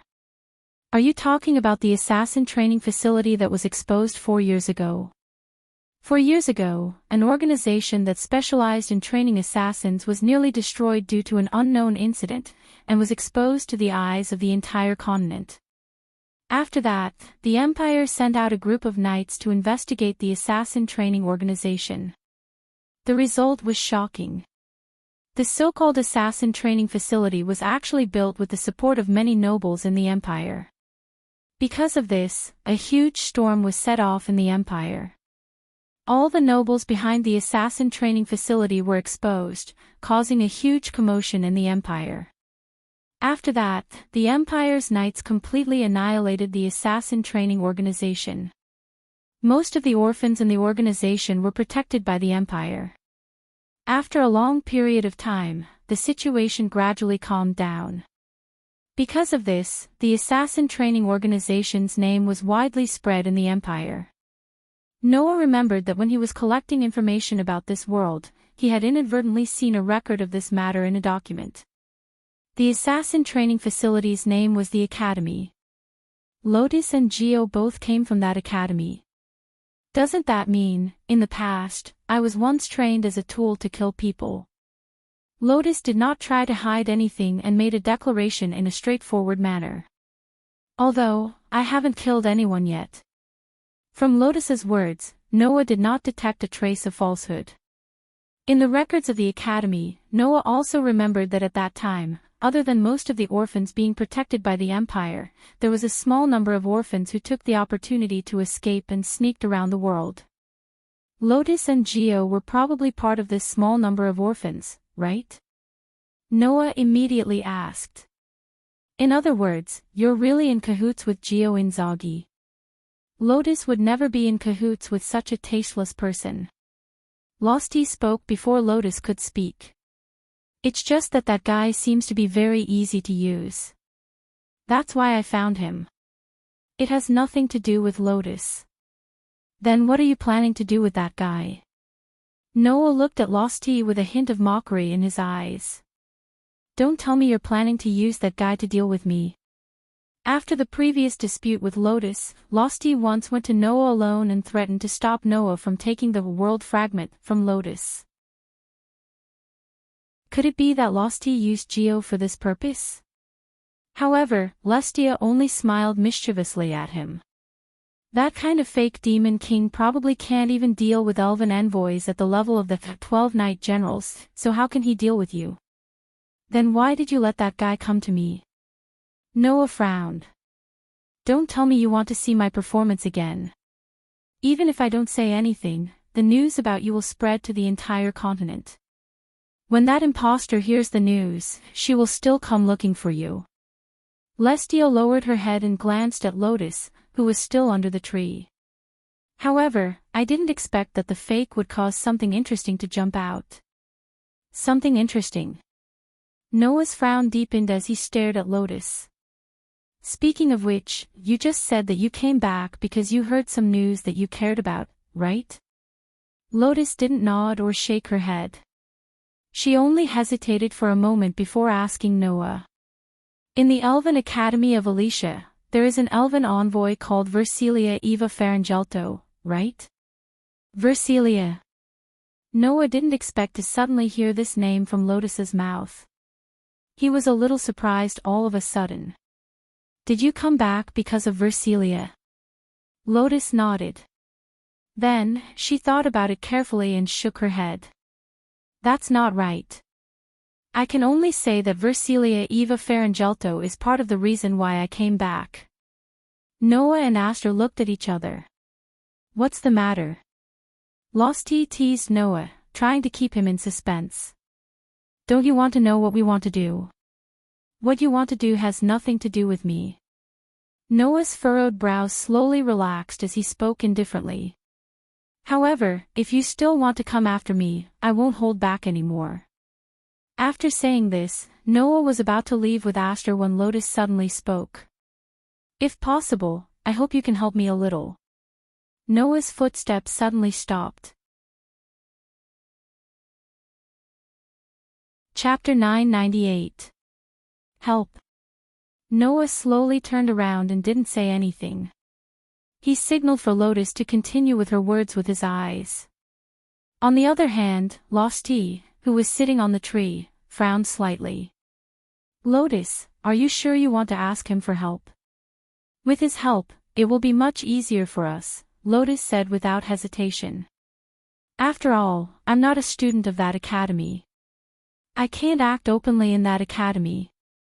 With your abilities, even if you barge into the Elven Academy openly, no one will be able to do anything to you, right? Losty still couldn't let it go. Even if you don't want to barge in so recklessly, you can still sneak in. Although Lotus was known as the strongest sword dancer and was famous for her beautiful sword dances, she had also been trained as an assassin in the academy. Her ability to hide and sneak in was definitely not ordinary. With her abilities, it wouldn't be difficult for her to sneak into the Elven Academy. However, Lotus shook her head. Indeed, it wouldn't be difficult for me to sneak into the academy. But that's only if the witch isn't there. That witch? Lastia's tone was filled with doubt. Even if it's Grey and Vath, they won't be able to do anything to you, right? Don't forget, Lotus could freely use the power of the Dark Elf King. If she used that power, even the strongest elf on the continent wouldn't be able to do anything to her. Lastie, you're underestimating that witch. She might not be as strong as I am now, but if I sneak into the Elven Academy, it'll be fine if I don't meet her. But if I do, I'll definitely be discovered, Lotus said with certainty. That witch has spent more than half of her life being assassinated by others. Her mental acuity has been honed to a terrifying level. If you want to hide, it's impossible to not be discovered in front of that witch. Noah secretly agreed with Lotus's words. Even Noah with the invisibility helmet was discovered by Grey and Vath, let alone others. If possible, I don't want to have any contact with that witch at all. Lotus's tone would only become extremely displeased when Grey and Vaz were mentioned. The most frightening thing about that witch isn't her strength. You should understand that, Lustia. Restia was speechless. Noah could understand why Lotus was so disgusted with Grey and Vaz. Because there was a time when Noah, like Lotus, hated that witch to death. When teaching Noah, the witch never used the method of oral teaching. Instead, she directly made Noah feel it with his body. For example, in order to teach Noah the initial form of the absolute sword skill, Grey and Vath would suddenly use purple lightning when Noah was asleep and attack Noah mercilessly. According to her, being attacked in such an unguarded situation was the most memorable thing for a person. Only in this way could the absolute sword skill be firmly engraved in Noah's mind. In addition, Grey and Vath also used all kinds of swindling methods to make Noah hunt all kinds of powerful elves in the elven forest. Even the sleeping demon god elves in the deepest part of the forest were awakened and then made Noah use the absolute sword skill to deal with them. Apart from that, no other power was allowed. During that time, Noah really wanted to do all kinds of things to that witch. Even Noah was like that. Lotus, who was also taught the absolute sword skill by Grey and Vath when she was young, must have suffered even worse treatment, right? Lotus wasn't afraid of Grey and Vath. Lotus just didn't want to be swindled by that witch again and trigger those unbearable memories of the past. To put it simply, Lotus was almost traumatized by Grey and Vath. Moreover, it's not very appropriate for me to directly contact Versilia Eva Farangelto. Lotus turned her gaze back to Noah. So, I hope you can help me verify whether Versilia Eva Farangelto has been transplanted with the incantation rune. Incantation rune. Noah was stunned. Incantation rune. To put it simply, it was a kind of incantation that was artificially added to the elven user. The effect of this incantation was different from the elven incantation that was obtained after forming a contract with the elves. It had all kinds of strange abilities. For example, it could forcefully draw out the elves' abilities, or add different attributes to the elves, or even greatly increase the elves' divine might. Because of this powerful effect, incantation rune was widely used during the Lambard War. However, due to the inexplicable side effects of the incantation, many people died one after another. It was very inhumane. Therefore, after the war, the incantation had been banned by the various countries. No more transplants were allowed to be carried out. Of course, that was on the surface. In the dark, some countries and organizations were still conducting research on spell engraving. You're saying that Versilia has been transplanted with the incantation rune? Noah asked. What's going on? I don't know the details. Lotus turned around and looked in the direction of the Elven Academy. I'm only here because an acquaintance told me that Versilia Eva Farangelto might have been transplanted with the incantation rune. Moreover, it's because of me. You? Noah was confused. Then, he realized something. Could it be? Lotus was silent for a moment. After a while, she spoke in a low voice. I have a wish that I want to fulfill no matter what. So, 3 years ago, I participated in the Elven Sword Dance Festival. This sentence made Celestia, who was sitting on the tree, fall silent. At that time, I only had this wish in my eyes and heart. Lotus's voice sounded as if it came from the distant horizon, echoing in the surroundings.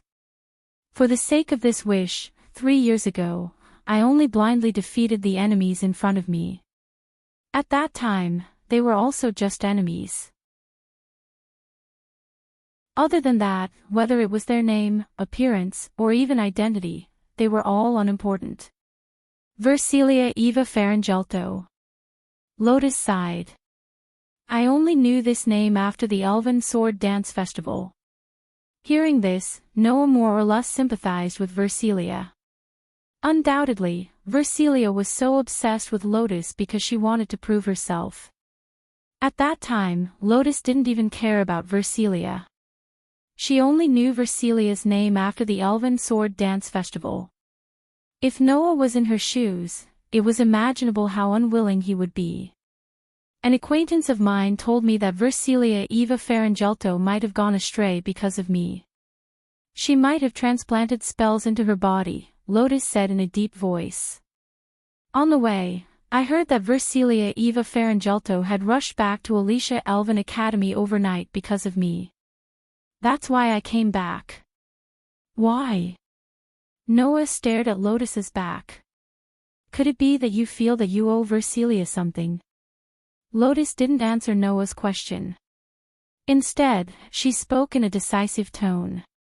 If it's really because of the past me that Versilia Eva Farangelto chose this path of destruction, then I have to personally resolve this grudge.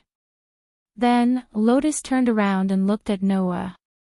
For this reason, I need to confirm whether Versilia Eva Farangelto has transplanted the incantation. However, it's not convenient for me to move around Alicia Elven Academy as I don't want to cause any trouble. So, I need your help. Oh. Noah raised an eyebrow. You want me to help you confirm whether Versilia transplanted spells into her body? Because of me, you've also been targeted by Versilia Eva Farangel, haven't you? Ren said. You'll have to face Versilia Eva Farangelto sooner or later anyway. My matter is just a matter of convenience to you, right? But, don't forget. Noah glanced at Lustia. I'm not so kind as to help someone who keeps finding trouble with me. Lustia smiled sweetly. Lotus, that's what I said. Lotus's eyes flickered. After a while, she sighed and pressed her hand on her heart. Then, for the sake of this heart, how about you help me this time? This time, Noah was at his wit's end. Chapter 999. Alicia Elven Academy, outside the entrance square. Lotus furrowed her beautiful brows as she stared at the entrance of the Alicia Elven Academy that had just been visited in an unfriendly manner. Do we really have to sneak in? You've asked this question no less than 10 times, and I've answered it nearly 10 times, Noah said in annoyance. Didn't you say that if Versilia wanted to implant the spell, you would have to do it yourself? But we haven't confirmed if Versilia Eva has the rune yet, right? Lotus's brows were still furrowed. So, before you confirm if Versilia Eva has the rune, I can just wait for your news in the Elven Forest. I'm just here to assist, Noah reminded her. After all, I'm not close to Versilia at all. Even if I want to confirm if she has the rune, I can't just do it openly, right? Do you want me to strip Versilia naked to see if there are any runes on her body? But Lotus was still a little reluctant. That which is also inside. When I think of this, I don't want to go in at all. Are you that resistant to Grey Eva? Noah face-bombed and sighed. Then, it's fine as long as you don't meet Grey Eva, right? Are you going to cover for me to sneak in? Lotus didn't seem to be optimistic about this plan at all. The witch's intuition is very sharp. Even if I've received special training in infiltration, once I'm caught by the witch's sharp sense of smell, there's no way I won't be exposed. Don't worry. Noah suddenly smiled. You don't have to sneak in. You just have to be like me and walk in openly. Walk in openly. Lotus looked at Noah in confusion. Noah didn't answer Lotus's question. Instead, he reached out his hand. A golden ripple appeared in front of Noah's outstretched hand and was probed by Noah. Lotus was slightly taken aback when she saw this. What is this? Noah couldn't be bothered to explain. He groped around in the golden ripples and finally took out a helmet-like hat. This is the helmet of invisibility. Noah tossed the helmet to Lotus. As long as you wear it, not only can it hide your figure, it can also eliminate your smell and voice. This way, you can openly walk in with me. You actually have such a miraculous item. Lotus fiddled with the invisibility helmet in her hand in surprise, but after a while, she shook her head. However, even if it's such a miraculous thing, it definitely won't be able to escape the sharp senses of that witch. Before Noah could respond to Lotus's words, the pitch-black night sword at her waist glowed faintly and made a sound. Lotus, don't you care too much about the Twilight Witch? I've snuck into this academy twice and wasn't discovered. That's because you haven't met that witch yet, Celestia. Lotus shook her head. If you meet that witch, as long as you approach her just a little bit, you will definitely be discovered. That witch is already instinctive when she discovers that you are sneaking around her. Just as Lotus's voice fell, the silver steel sword at Noah's waist in the form of a short sword also glowed faintly and made a sound.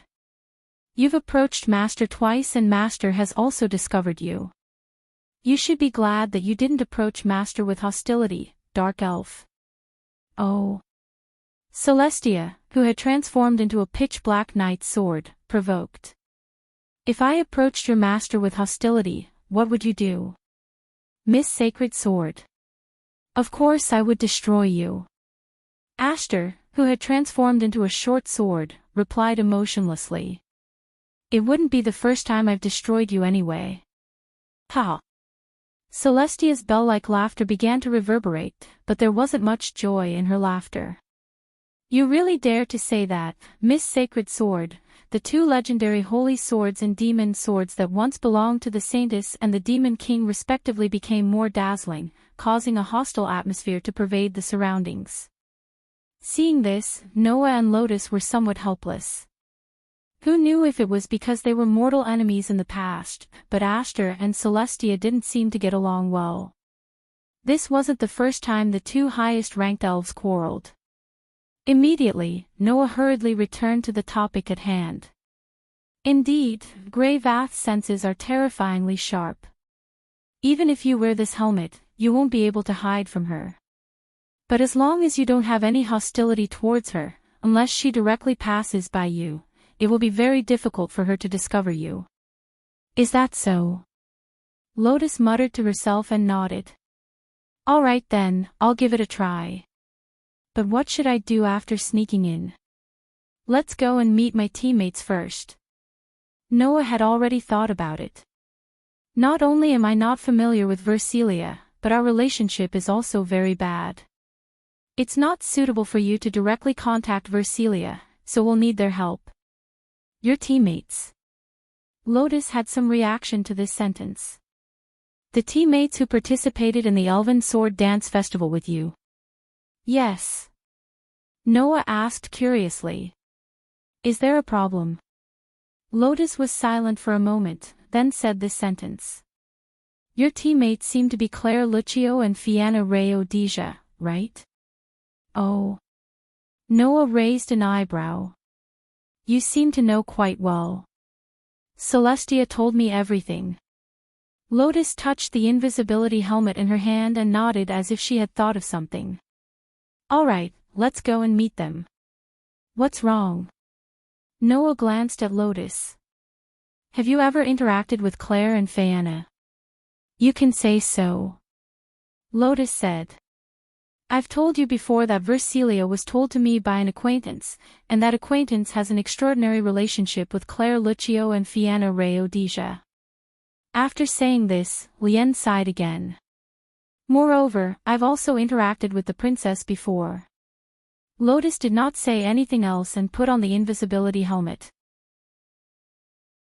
As Lotus put on the invisibility helmet, the figure that had captivated countless elves gradually disappeared into the air.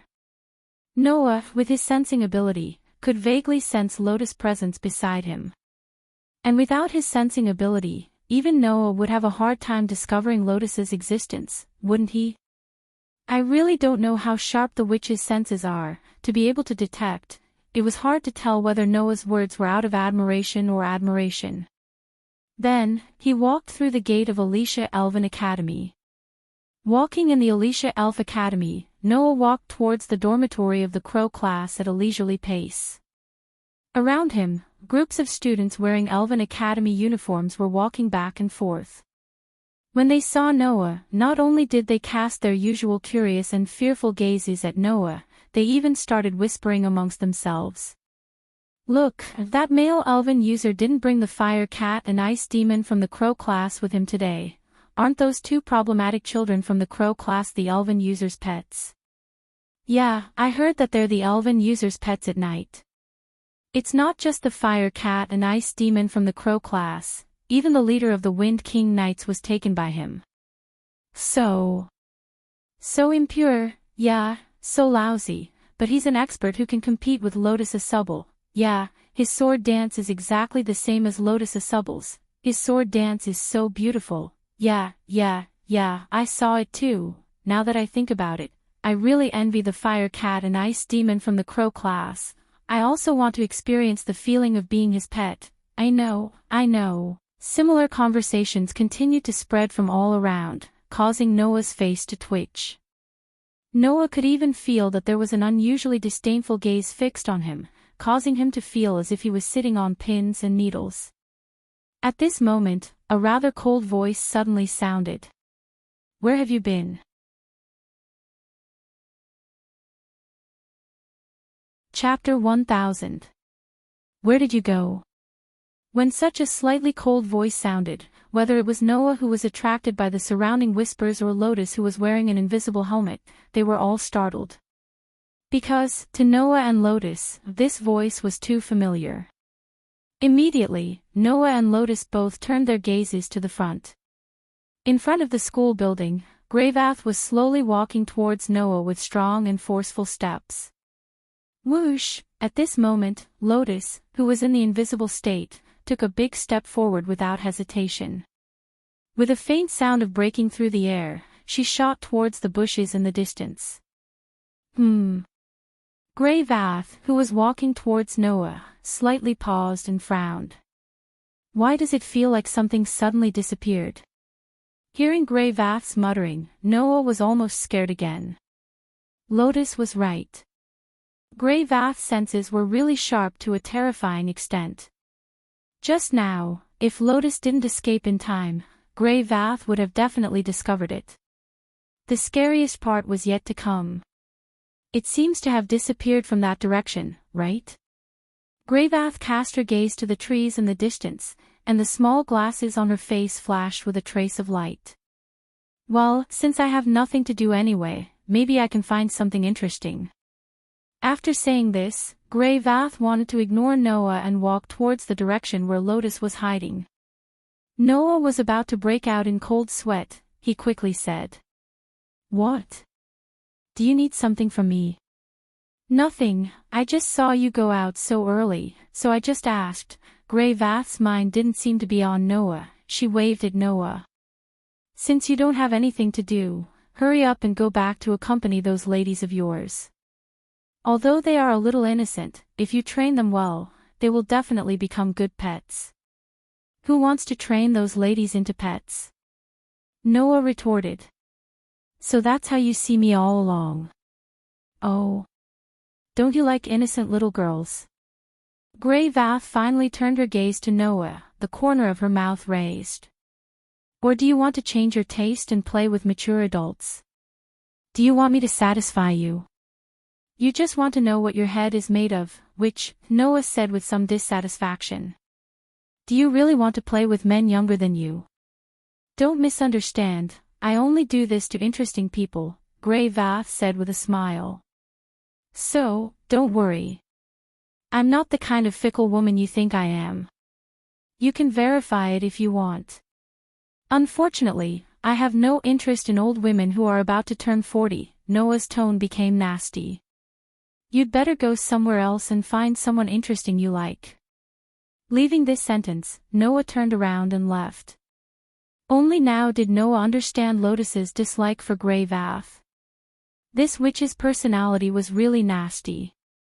Seeing Noah leave, Gravath snorted softly. She lifted her feet again and walked in the direction of the bushes where Lotus was hiding. However, at this time, Lotus had already found an opportunity to leave. So, Grey Vath was destined to not discover anything. After turning into a corner, Noah let out a sigh of relief. Don't tell me that witch has the same sensory ability as I do. As soon as his voice fell, another voice sounded from behind Noah. I told you, that witch's sense of smell is terrifyingly sharp. If it wasn't for this helmet, I would have been discovered. After taking off the helmet, Lotus, who revealed her body, seemed to have some lingering fear. I really don't want to deal with that witch anymore. I feel the same. Noah spread his hands and glanced at Lotus. However, this way, Grey Vath will be led to another place. I don't have to worry about running into her anymore. That's true. Lotus nodded. To be safe, I'll wait until I reach my destination. After saying that, Lotus put on the helmet of invisibility again and disappeared into thin air. Seeing Lotus disappear again, Noah let out a sigh of relief and continued to walk toward the dormitory of the Crow class. After returning to Lindsley's room, Noah opened the door and several gazes were cast on Noah. Immediately after, those gazes all turned into angry glares filled with anger. Ugh! Noah's expression suddenly became resentful. In Lindsley's room, whether it was Lindsley, Claire, Fayanna, or Alice, they were all present. Only Carol was nowhere to be seen. She was probably still sleeping. Meanwhile, the gazes of the group of young ladies towards Noah were filled with fury. Hey, Noah! Lindley smiled sweetly, but no matter how one looked at it, that smile seemed to be angry. Can you explain why you weren't here so early in the morning? Claire, Fayanna, and Alice didn't speak, but their angry gazes revealed that they were all thinking the same thing. Under the furious gazes of the girls, Noah scratched his cheek and asked tentatively. Did I make you guys worried? As soon as these words were spoken, the four girls surprisingly reacted in unison, and all of them retorted. Who? Who was worried about you? That's right. We were just afraid that you'd go out and do some dirty things again. That's right. Noah didn't know what to say. There should be a limit to being arrogant, right? What was Chi-Chi going to do with being arrogant? By the way, why are you all here? Noah walked into the room and asked curiously.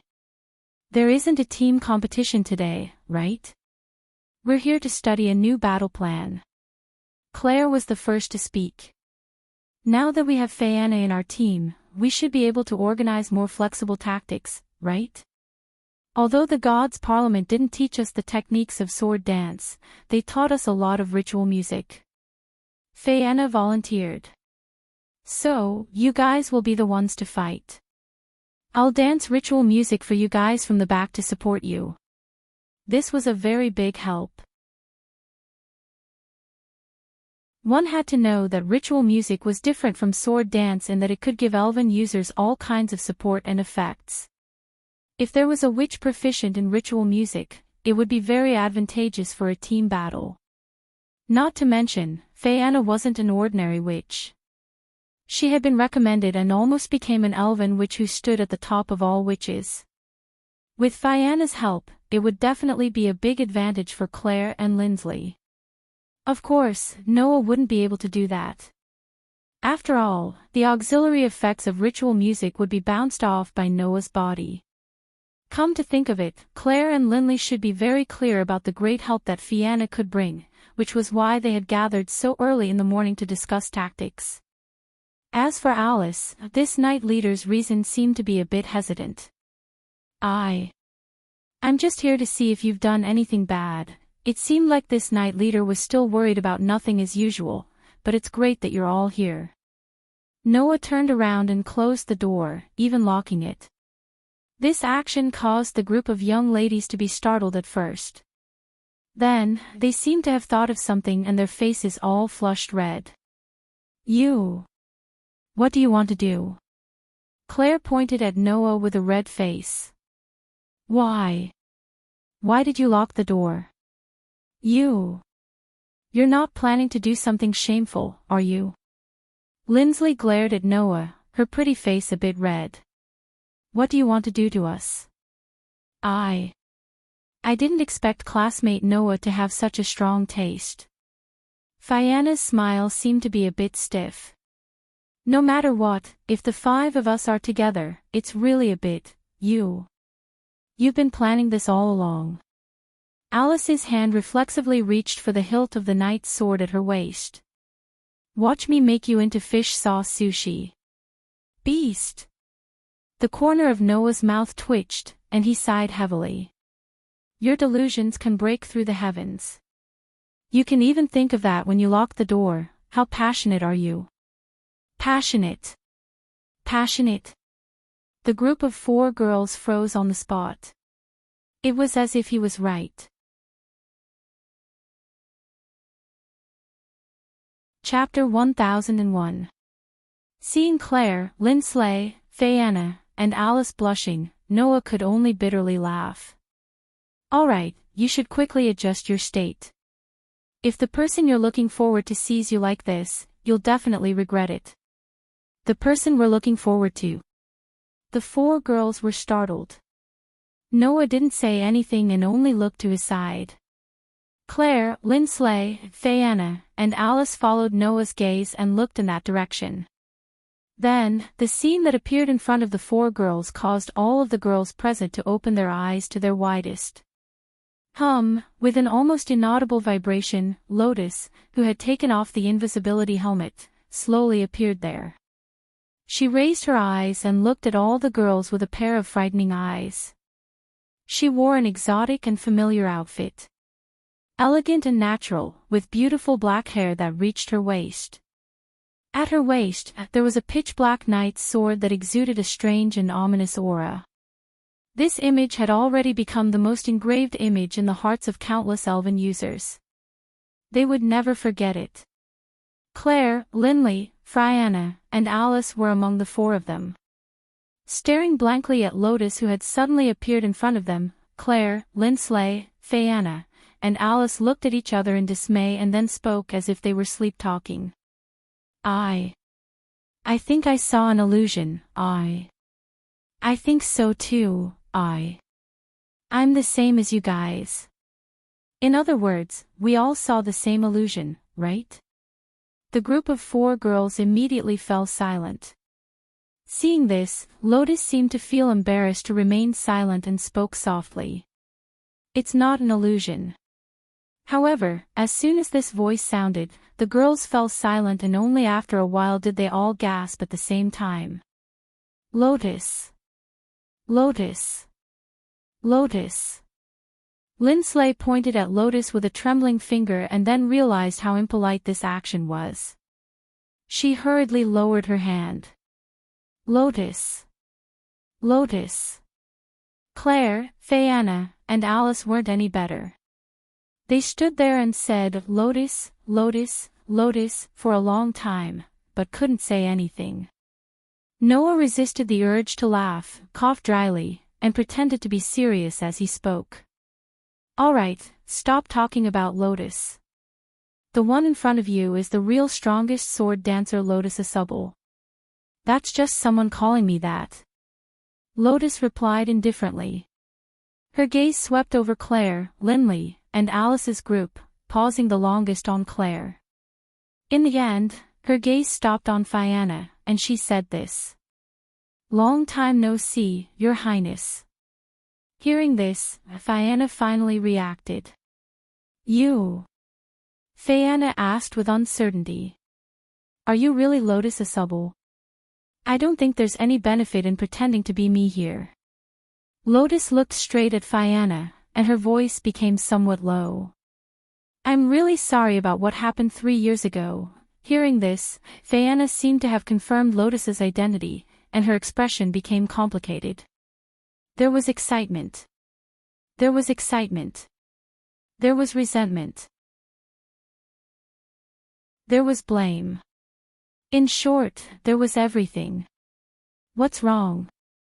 Noah asked curiously. Do you really know each other?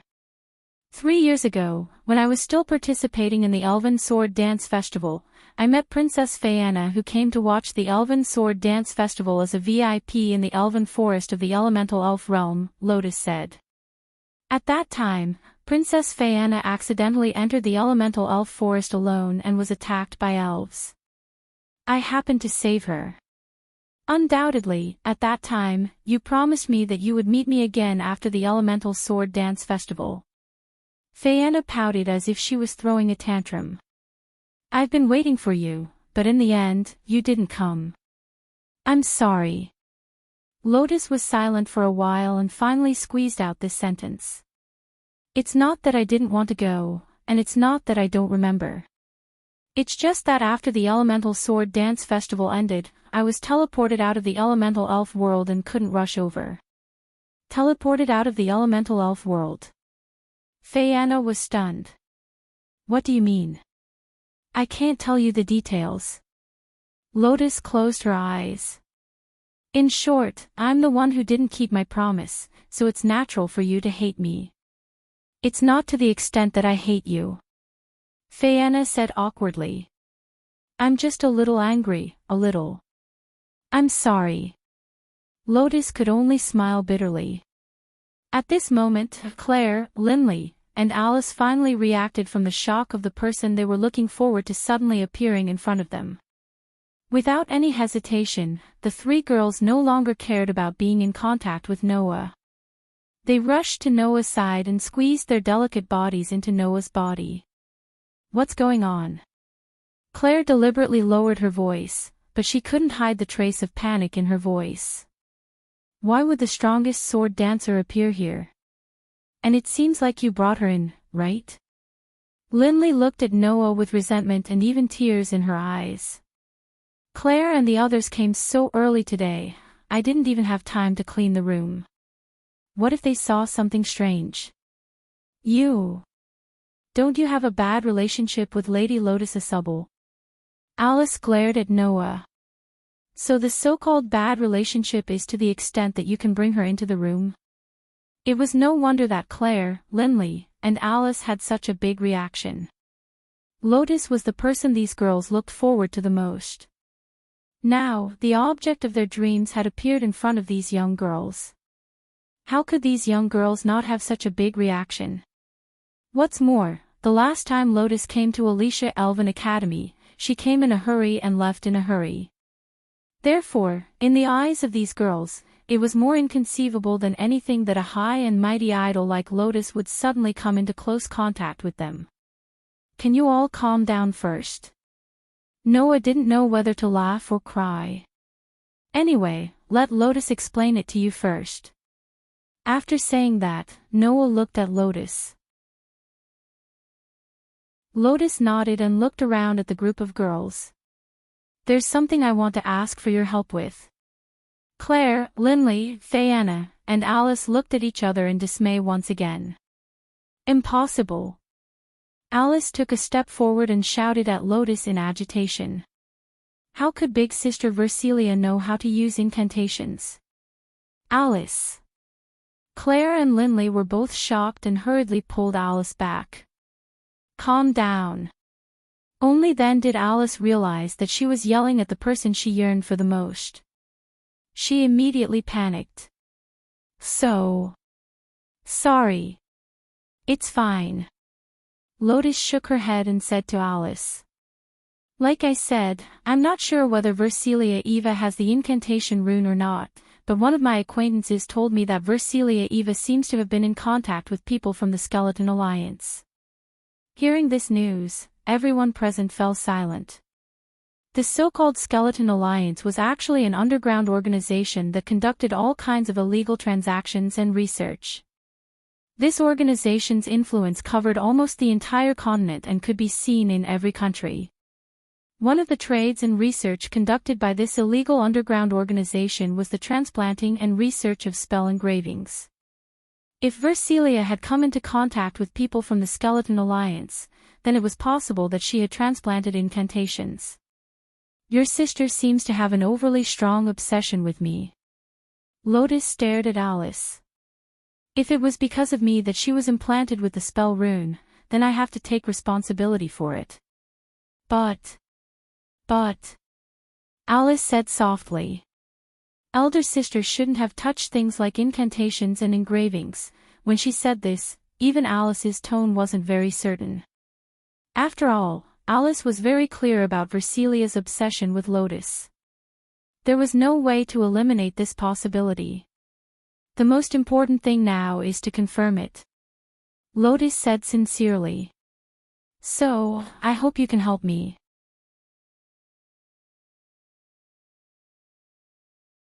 Chapter 1002. Hearing Lotus's words, whether it was Claire, Linley, Fayanna, or Alice, they all fell silent. Versilia Eva Faringelto. Although this girl's reputation wasn't as resounding as Lotus, she was still very famous in the Austro-Hungarian Empire. No matter what, Versilia was an elf envoy who had once stepped onto the stage of the Elven Sword Dance Festival.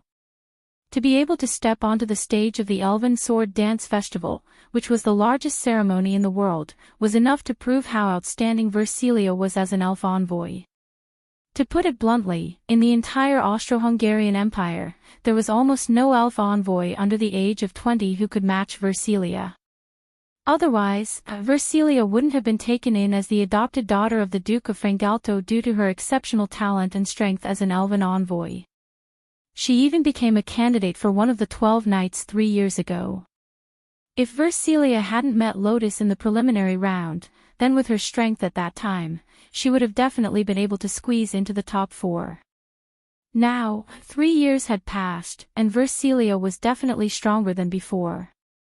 She had even become the strongest elven envoy in the Elven Academy. She had the ability to single-handedly defeat demonkin elves without taking any damage. If Versilia had only obtained this strength after using a spell engraving, then wouldn't many people be disappointed? This was especially true for Alice. However, as Versilia's younger sister, Alice was the first to speak. I understand, I will assist you. Everyone turned to look at Alice in shock. In response, Alice only bit her lip. If it was the Versilia of the past, then she definitely wouldn't have touched a spell engraving. However, ever since she was defeated in the Elven Sword Dance Festival 3 years ago, Versilia completely changed. She became cold and ruthless and pursued power without regard for anything else. It's not strange at all that such a sister would use a spell engraving.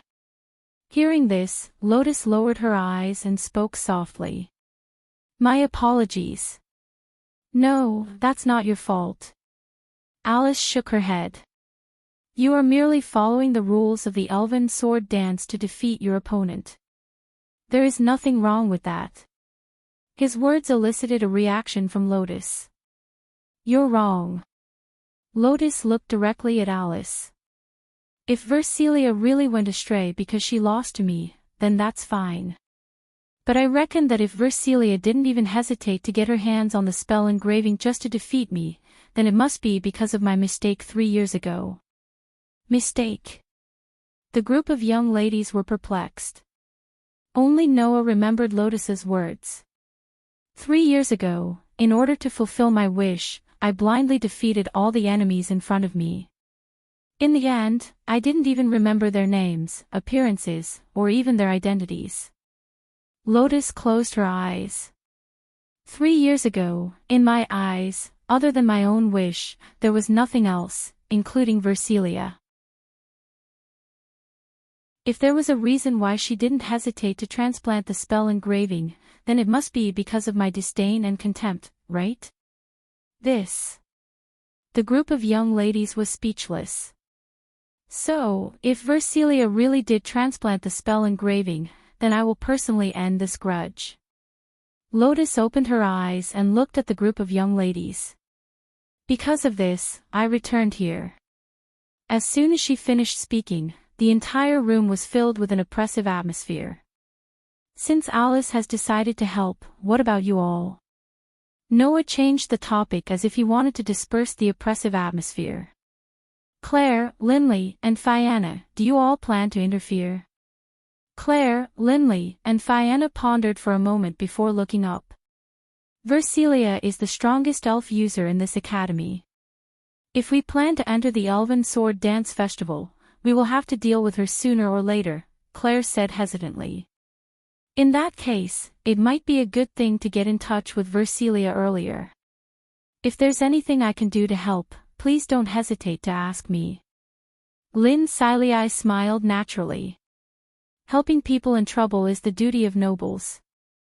As the eldest daughter of the Lorenfrost family, I can't just sit by and do nothing. I really want to help. Fianna's eyes flashed with uncertain emotions. In the end, a bitter expression appeared on her face. But, can I really help?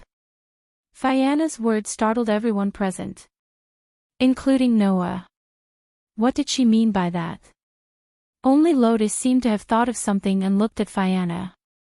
Good, I also think it's time to have a good talk with you. This time, it was Fianna's turn to be startled. Without giving Fianna a chance to react, Lotus stood up and said to everyone present. I'll leave Versilia's matter to you for now. As for Princess Fianna, I'll be borrowing her for now. After that, Lien picked up the helmet of invisibility and glanced at Noah. I'll be borrowing this helmet of invisibility for now. Leaving these words behind, Lotus reached out her hand and grabbed Fianna's hand, who was still in a daze. She then walked out of the room and disappeared from the scene. Claire, Linley, and Alice could only watch as Lotus swiftly took Fianna away. Noah watched as Lotus and Fianna left. After a while, he curled his lips and said, she really threw away this burden without hesitation. Although that was what he said, Noah could understand Lotus's actions. 3 years ago, Rin had a relationship with Fianna. Perhaps, compared to the people here, Lotus knew better about the treatment Fianna received after she became the lost elf concubine, and the reason why she refused to become one. In that case, it might be a good thing for Lotus to talk to Fianna alone. Since that's the case, we'll be in charge of confirming whether or not Versilia has the inscription. Noah looked at Claire's group of 3. Let's discuss what to do first. Claire, Linley, and Alice all nodded their heads heavily.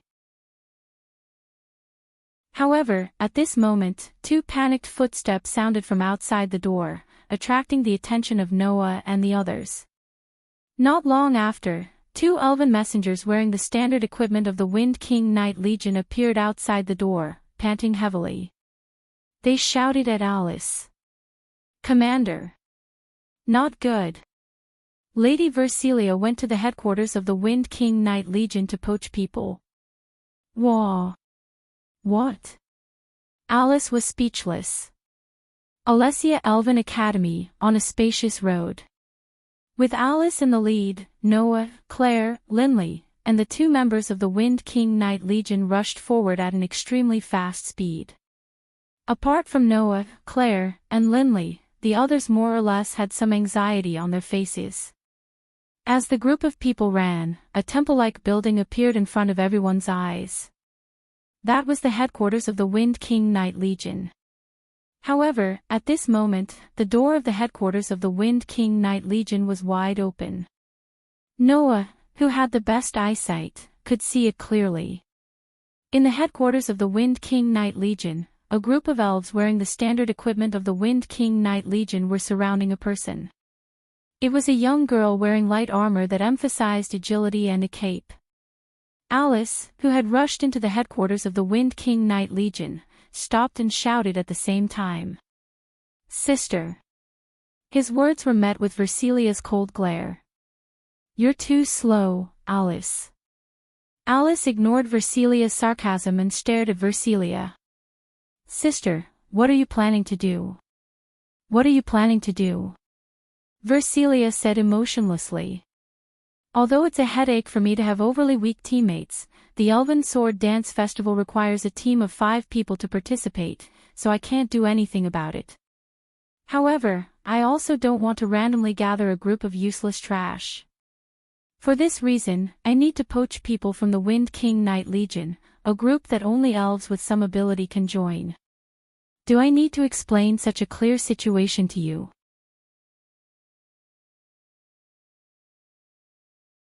Chapter 1003. Poach People.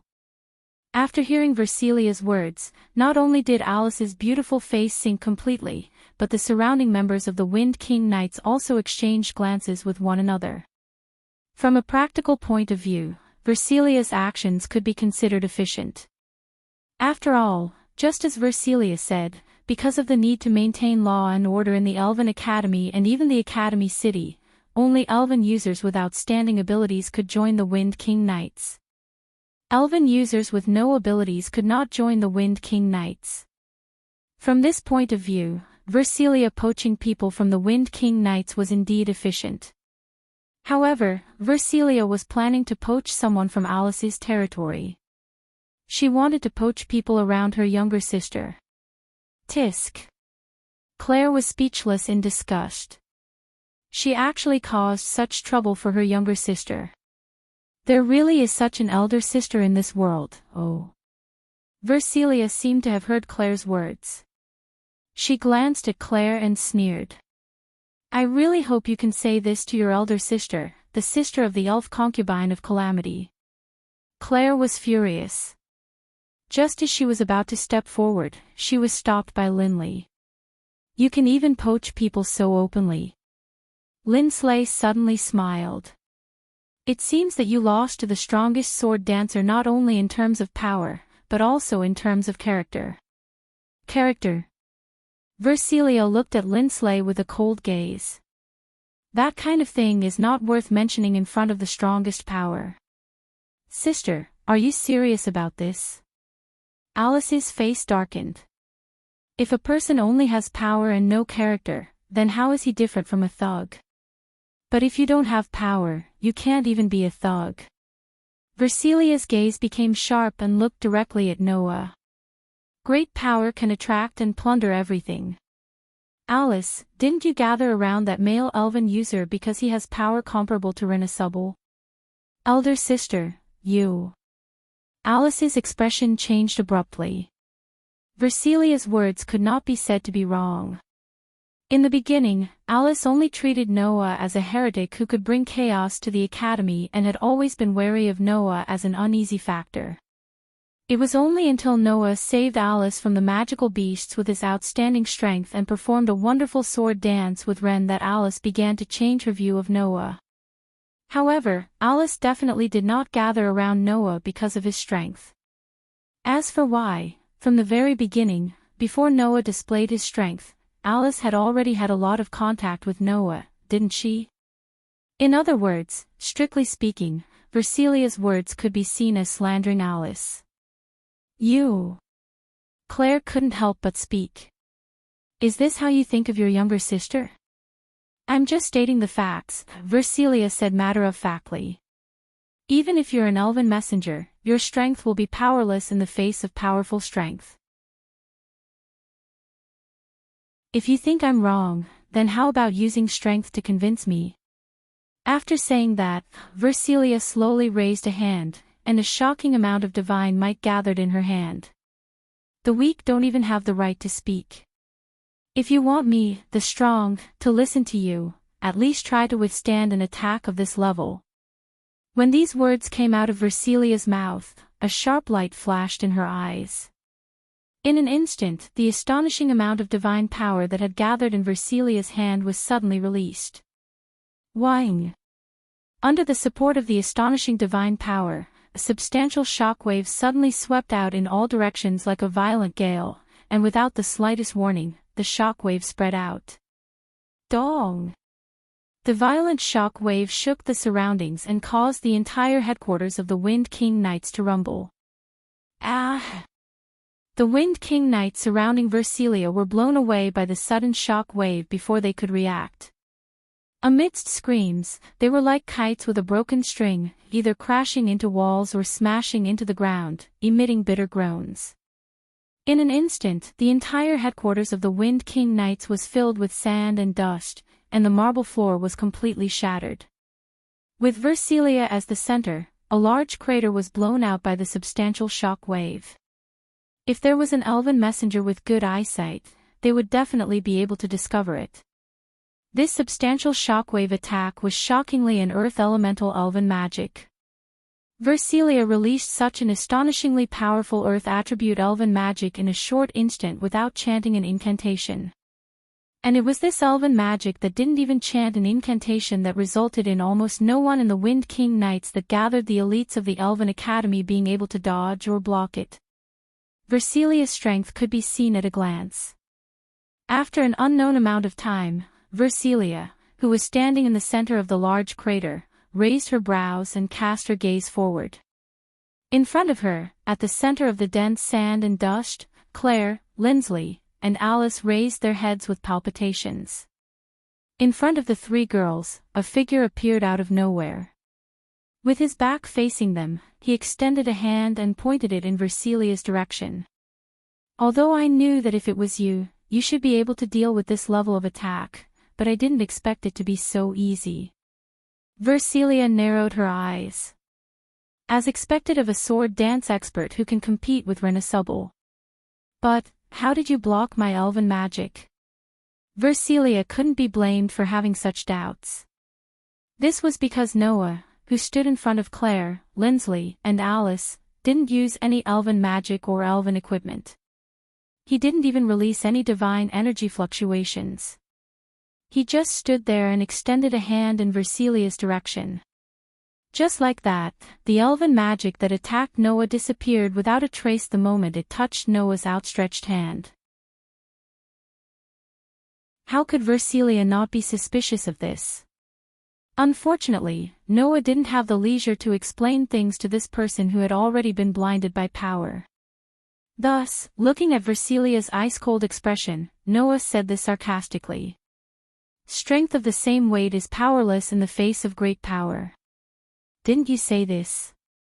Versilia's gaze instantly turned cold. So you're saying that in your opinion, my strength is of the same weight? It's not to the extent of being of the same weight, Noah said with a calm expression. It's just that I've never felt that you were that strong, the strongest elven user in the academy. Noah's words finally made Versilia smile. That smile was colder than any of Versilia's previous expressions. Very good. Otherwise, it wouldn't be interesting. Versilia slowly walked forward, her gaze and expression terrifyingly cold. Since you've said so, then let me see if you have the ability to speak such arrogant words. In the next instant, a blinding light burst out from Versilia's body, accompanied by a wave of divine energy that surged out like a tide, spreading in all directions. Originally, I planned to settle this during the team competition, but now, it seems like I'll have to change my plans a little. From the dazzling light, Versilia's cold voice echoed. You're too much of an eyesore. Male elven user, disappear here.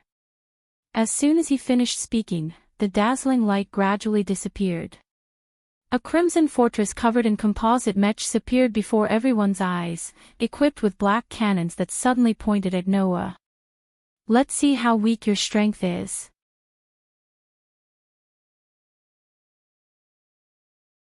Chapter 1004. Let's see how weak you are. When Versilia's cold and emotionless voice sounded from the crimson composite mecha, the chilling black cannons aimed at Noah exploded with flashes of light. Bang, bang, bang, bang, bang. Amidst the chaotic and loud sounds of cannon fire, scorching cannon fire shot out from the black cannons and transformed into flashes of light. Like meteorites rubbing against the atmosphere, they enveloped Noah. The barrage of cannon fire that enveloped Noah like a storm wasn't elven magic, but an attack from Versilia's elven device. Facing such a fierce barrage, even Noah wouldn't use his body to block it. Seeing the continuous barrage of cannon fire, Noah's figure trembled slightly and suddenly retreated. Bang! The rain-like cannon fire fell directly on the ground where Noah was originally standing. Instead of hitting Noah, they hit the ground and blasted the ground, setting off intense flames. Fortunately, before that, Claire, Linley, and Alice finally reacted and hurriedly retreated. Otherwise, the girls who were supposed to be behind Noah would have been hit by the cannons as well. In other words, Versilia didn't care about Claire, Linsley, or even her adopted sister Alice. She didn't show any mercy and launched an all-out barrage of cannon fire. At this moment, Versilia didn't care about Claire, Linsley, or Alice at all. Just like 3 years ago when she faced Lotus in the preliminary round of the Elven Sword Dance Festival, Lotus didn't care about Versilia at all. Did you dodge my cannon fire? In the fortress covered by the crimson composite mecha, Versilia spoke indifferently. Then try an undodgeable cannon fire. The black cannons equipped on the composite mech instantly pointed at the retreating Noah amidst the mechanical sounds.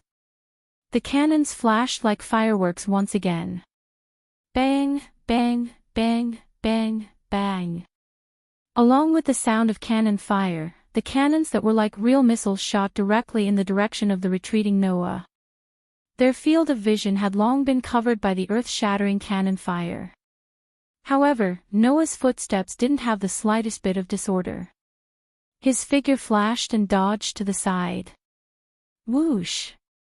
However, the missile-like bombardment directly changed direction in mid-air and continued to chase after Noah amidst the sharp sound of breaking through the air. Noah was a little surprised when he saw this. However, his footsteps were still as steady as before. He was as agile as an agile monkey as he repeatedly moved on the ground. Each time, he was able to narrowly dodge the fierce cannon attack. Claire, Linsley, and Alice, who had retreated to the side, were all shocked when they saw Noah playing with the cannons. No! Alice said anxiously. If this continues, Noah will definitely be hit by Sister's cannons. While Alice was extremely anxious, Claire and Linsley, whose teamwork with Noah had improved by leaps and bounds during this period of time, realized something. No, Noah is deliberately not making a move. Claire was the first to realize Noah's intention. He wants to use this opportunity to test Versilia and find out if there are any traces of spell engraving on her body. No, not only that. Linsley realized Noah's other intention. Noah is deliberately stalling for time so that we can take care of the wounded around us. After hearing Linsley's words, Alice remembered that there were still members of the Wind King Knights who had been sent flying by Versilia's elven magic. At the same time, Noah, who was being chased by the cannons with tracking abilities, directly flashed out of the headquarters of the Wind King Knights and retreated outside, confirming Linsley's words.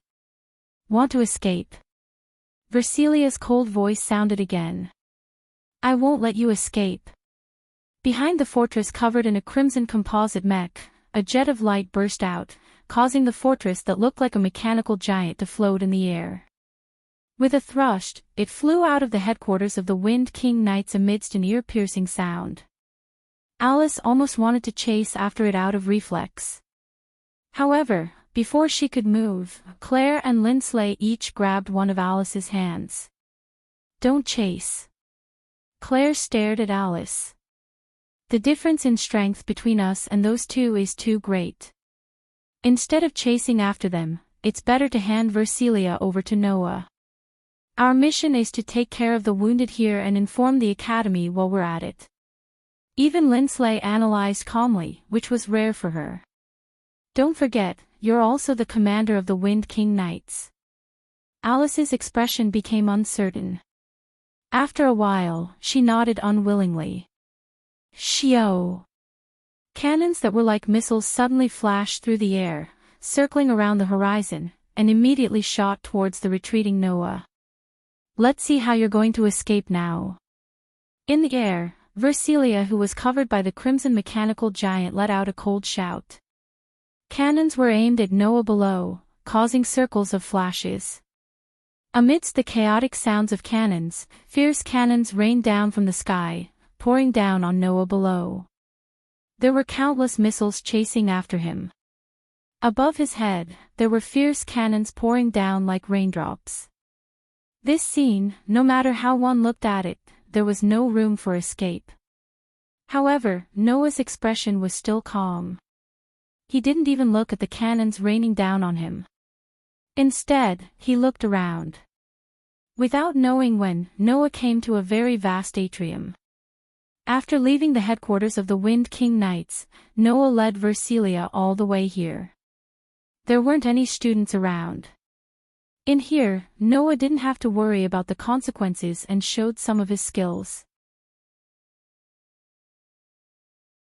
Looking up at the crimson fortress hovering in midair, a glint flashed in Noah's eyes.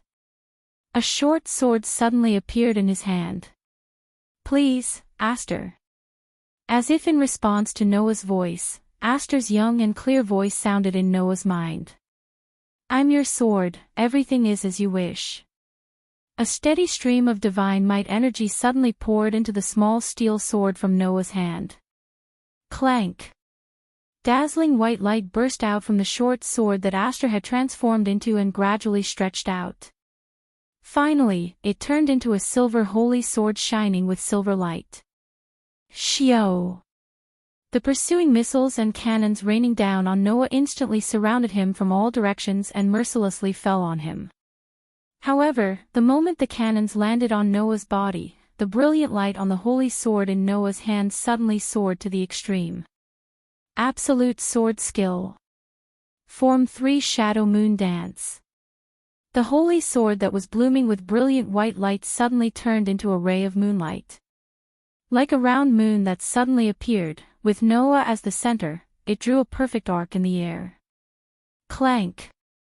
Amidst the resounding sword hum, the fierce bombardment that came from all directions was neatly cut in half by the moon-like sword light, exploding into pieces. Bang! Scorching flames surged up. What? Versilia, who clearly saw Noah's sword shatter all the cannons, exclaimed in shock. However, at this moment, the flames below suddenly twisted. A black shadow shot out from the flames and rushed into the sky. Like a bolt of lightning, it shot towards the crimson fortress that was suspended in midair. That's... Versilia's pupils shrank. Versilia couldn't be more familiar with this move. This was because 3 years ago, during the preliminary round of the Elven Sword Dance Festival, Versilia had been defeated by the strongest sword dancer at the start of the competition. This sword was called Absolute Sword Skill. Form 1 Purple Lightning. Like a bolt of lightning, it shot directly into the sky. With a terrifying speed that even Versilia couldn't dodge in time, it instantly arrived in front of the crimson mech.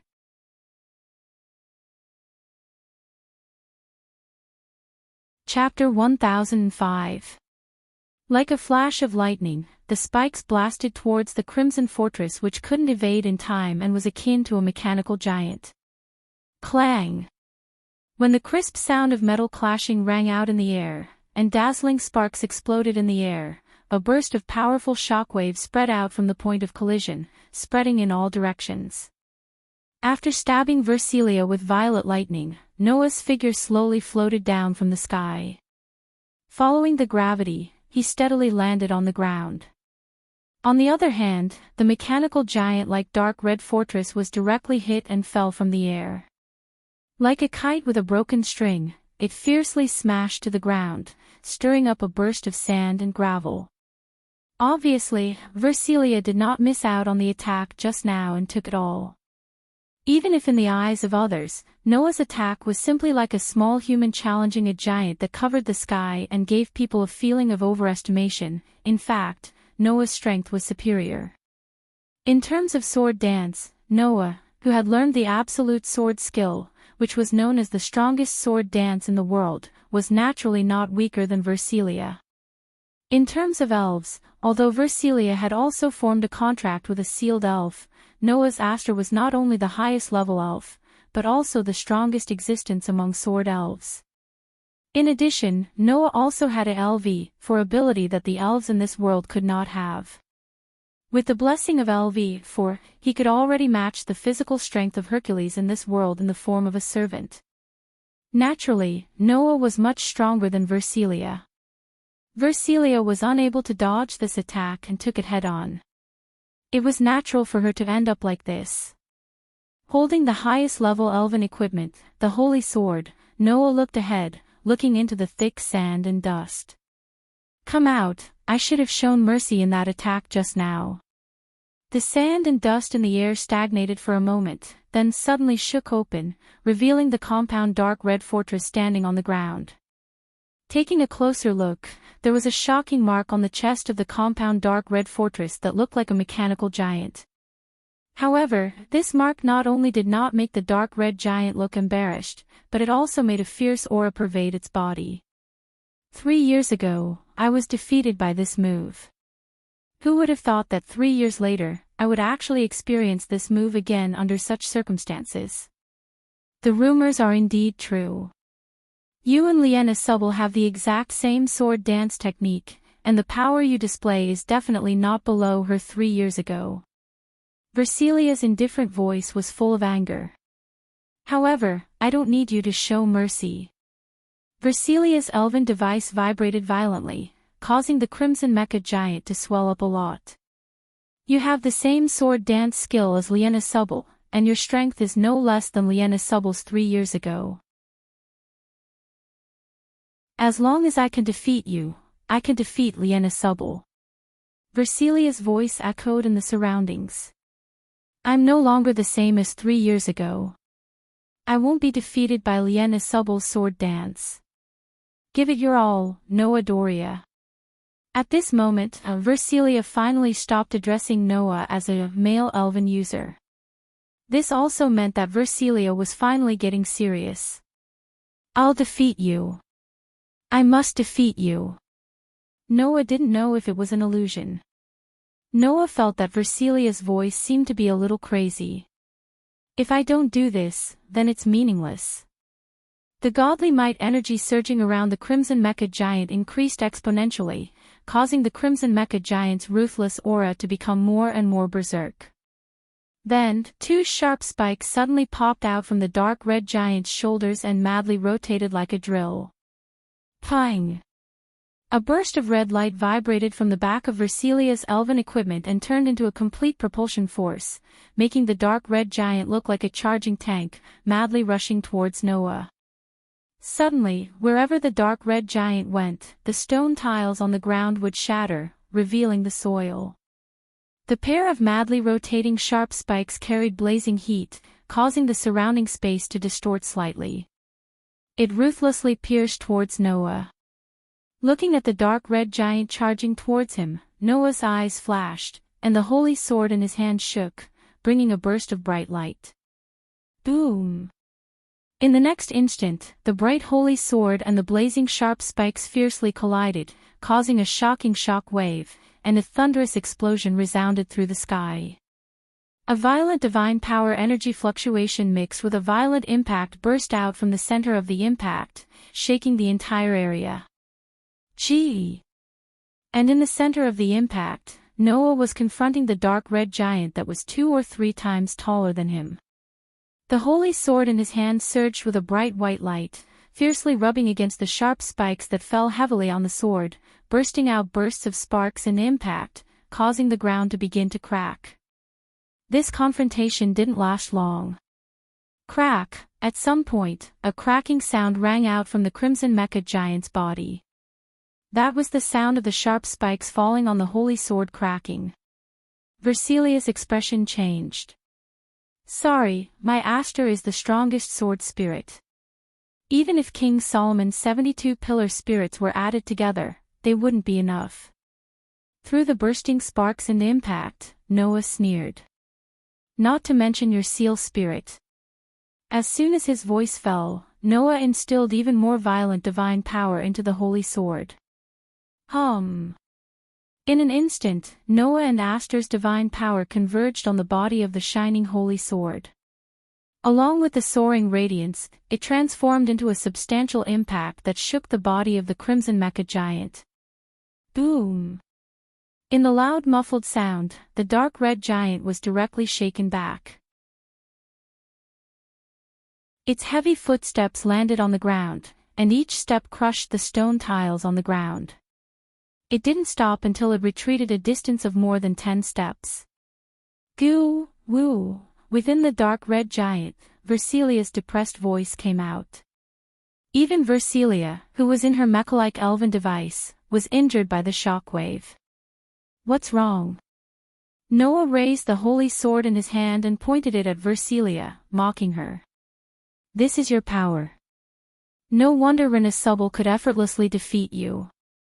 After saying that, Noah didn't give Versilia a chance to react. His feet moved, and his body shot out like an arrow leaving the bowstring. In a flash, he appeared in front of Versilia, who was covered by the dark red giant. The holy sword in his hand swung in a terrifying arc, mixed with the terrifying sound of wind breaking, and mercilessly slashed at Versilia. It seemed that Versilia still hadn't recovered from the previous blow. The operation of her divine power began to slow and stagnate.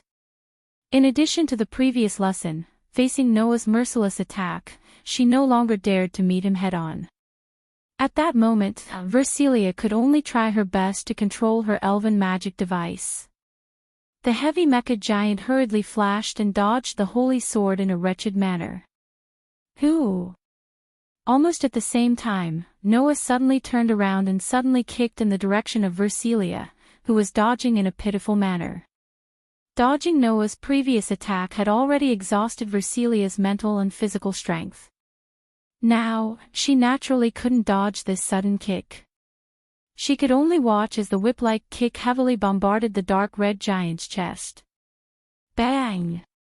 In a heart-wrenching sound, the dark red giant, who was 2 to 3 times taller than Noah, was directly kicked away. You're tuning in to the Journey of the Soul YouTube channel. Don't forget to subscribe and join us on this journey to catch the most captivating stories.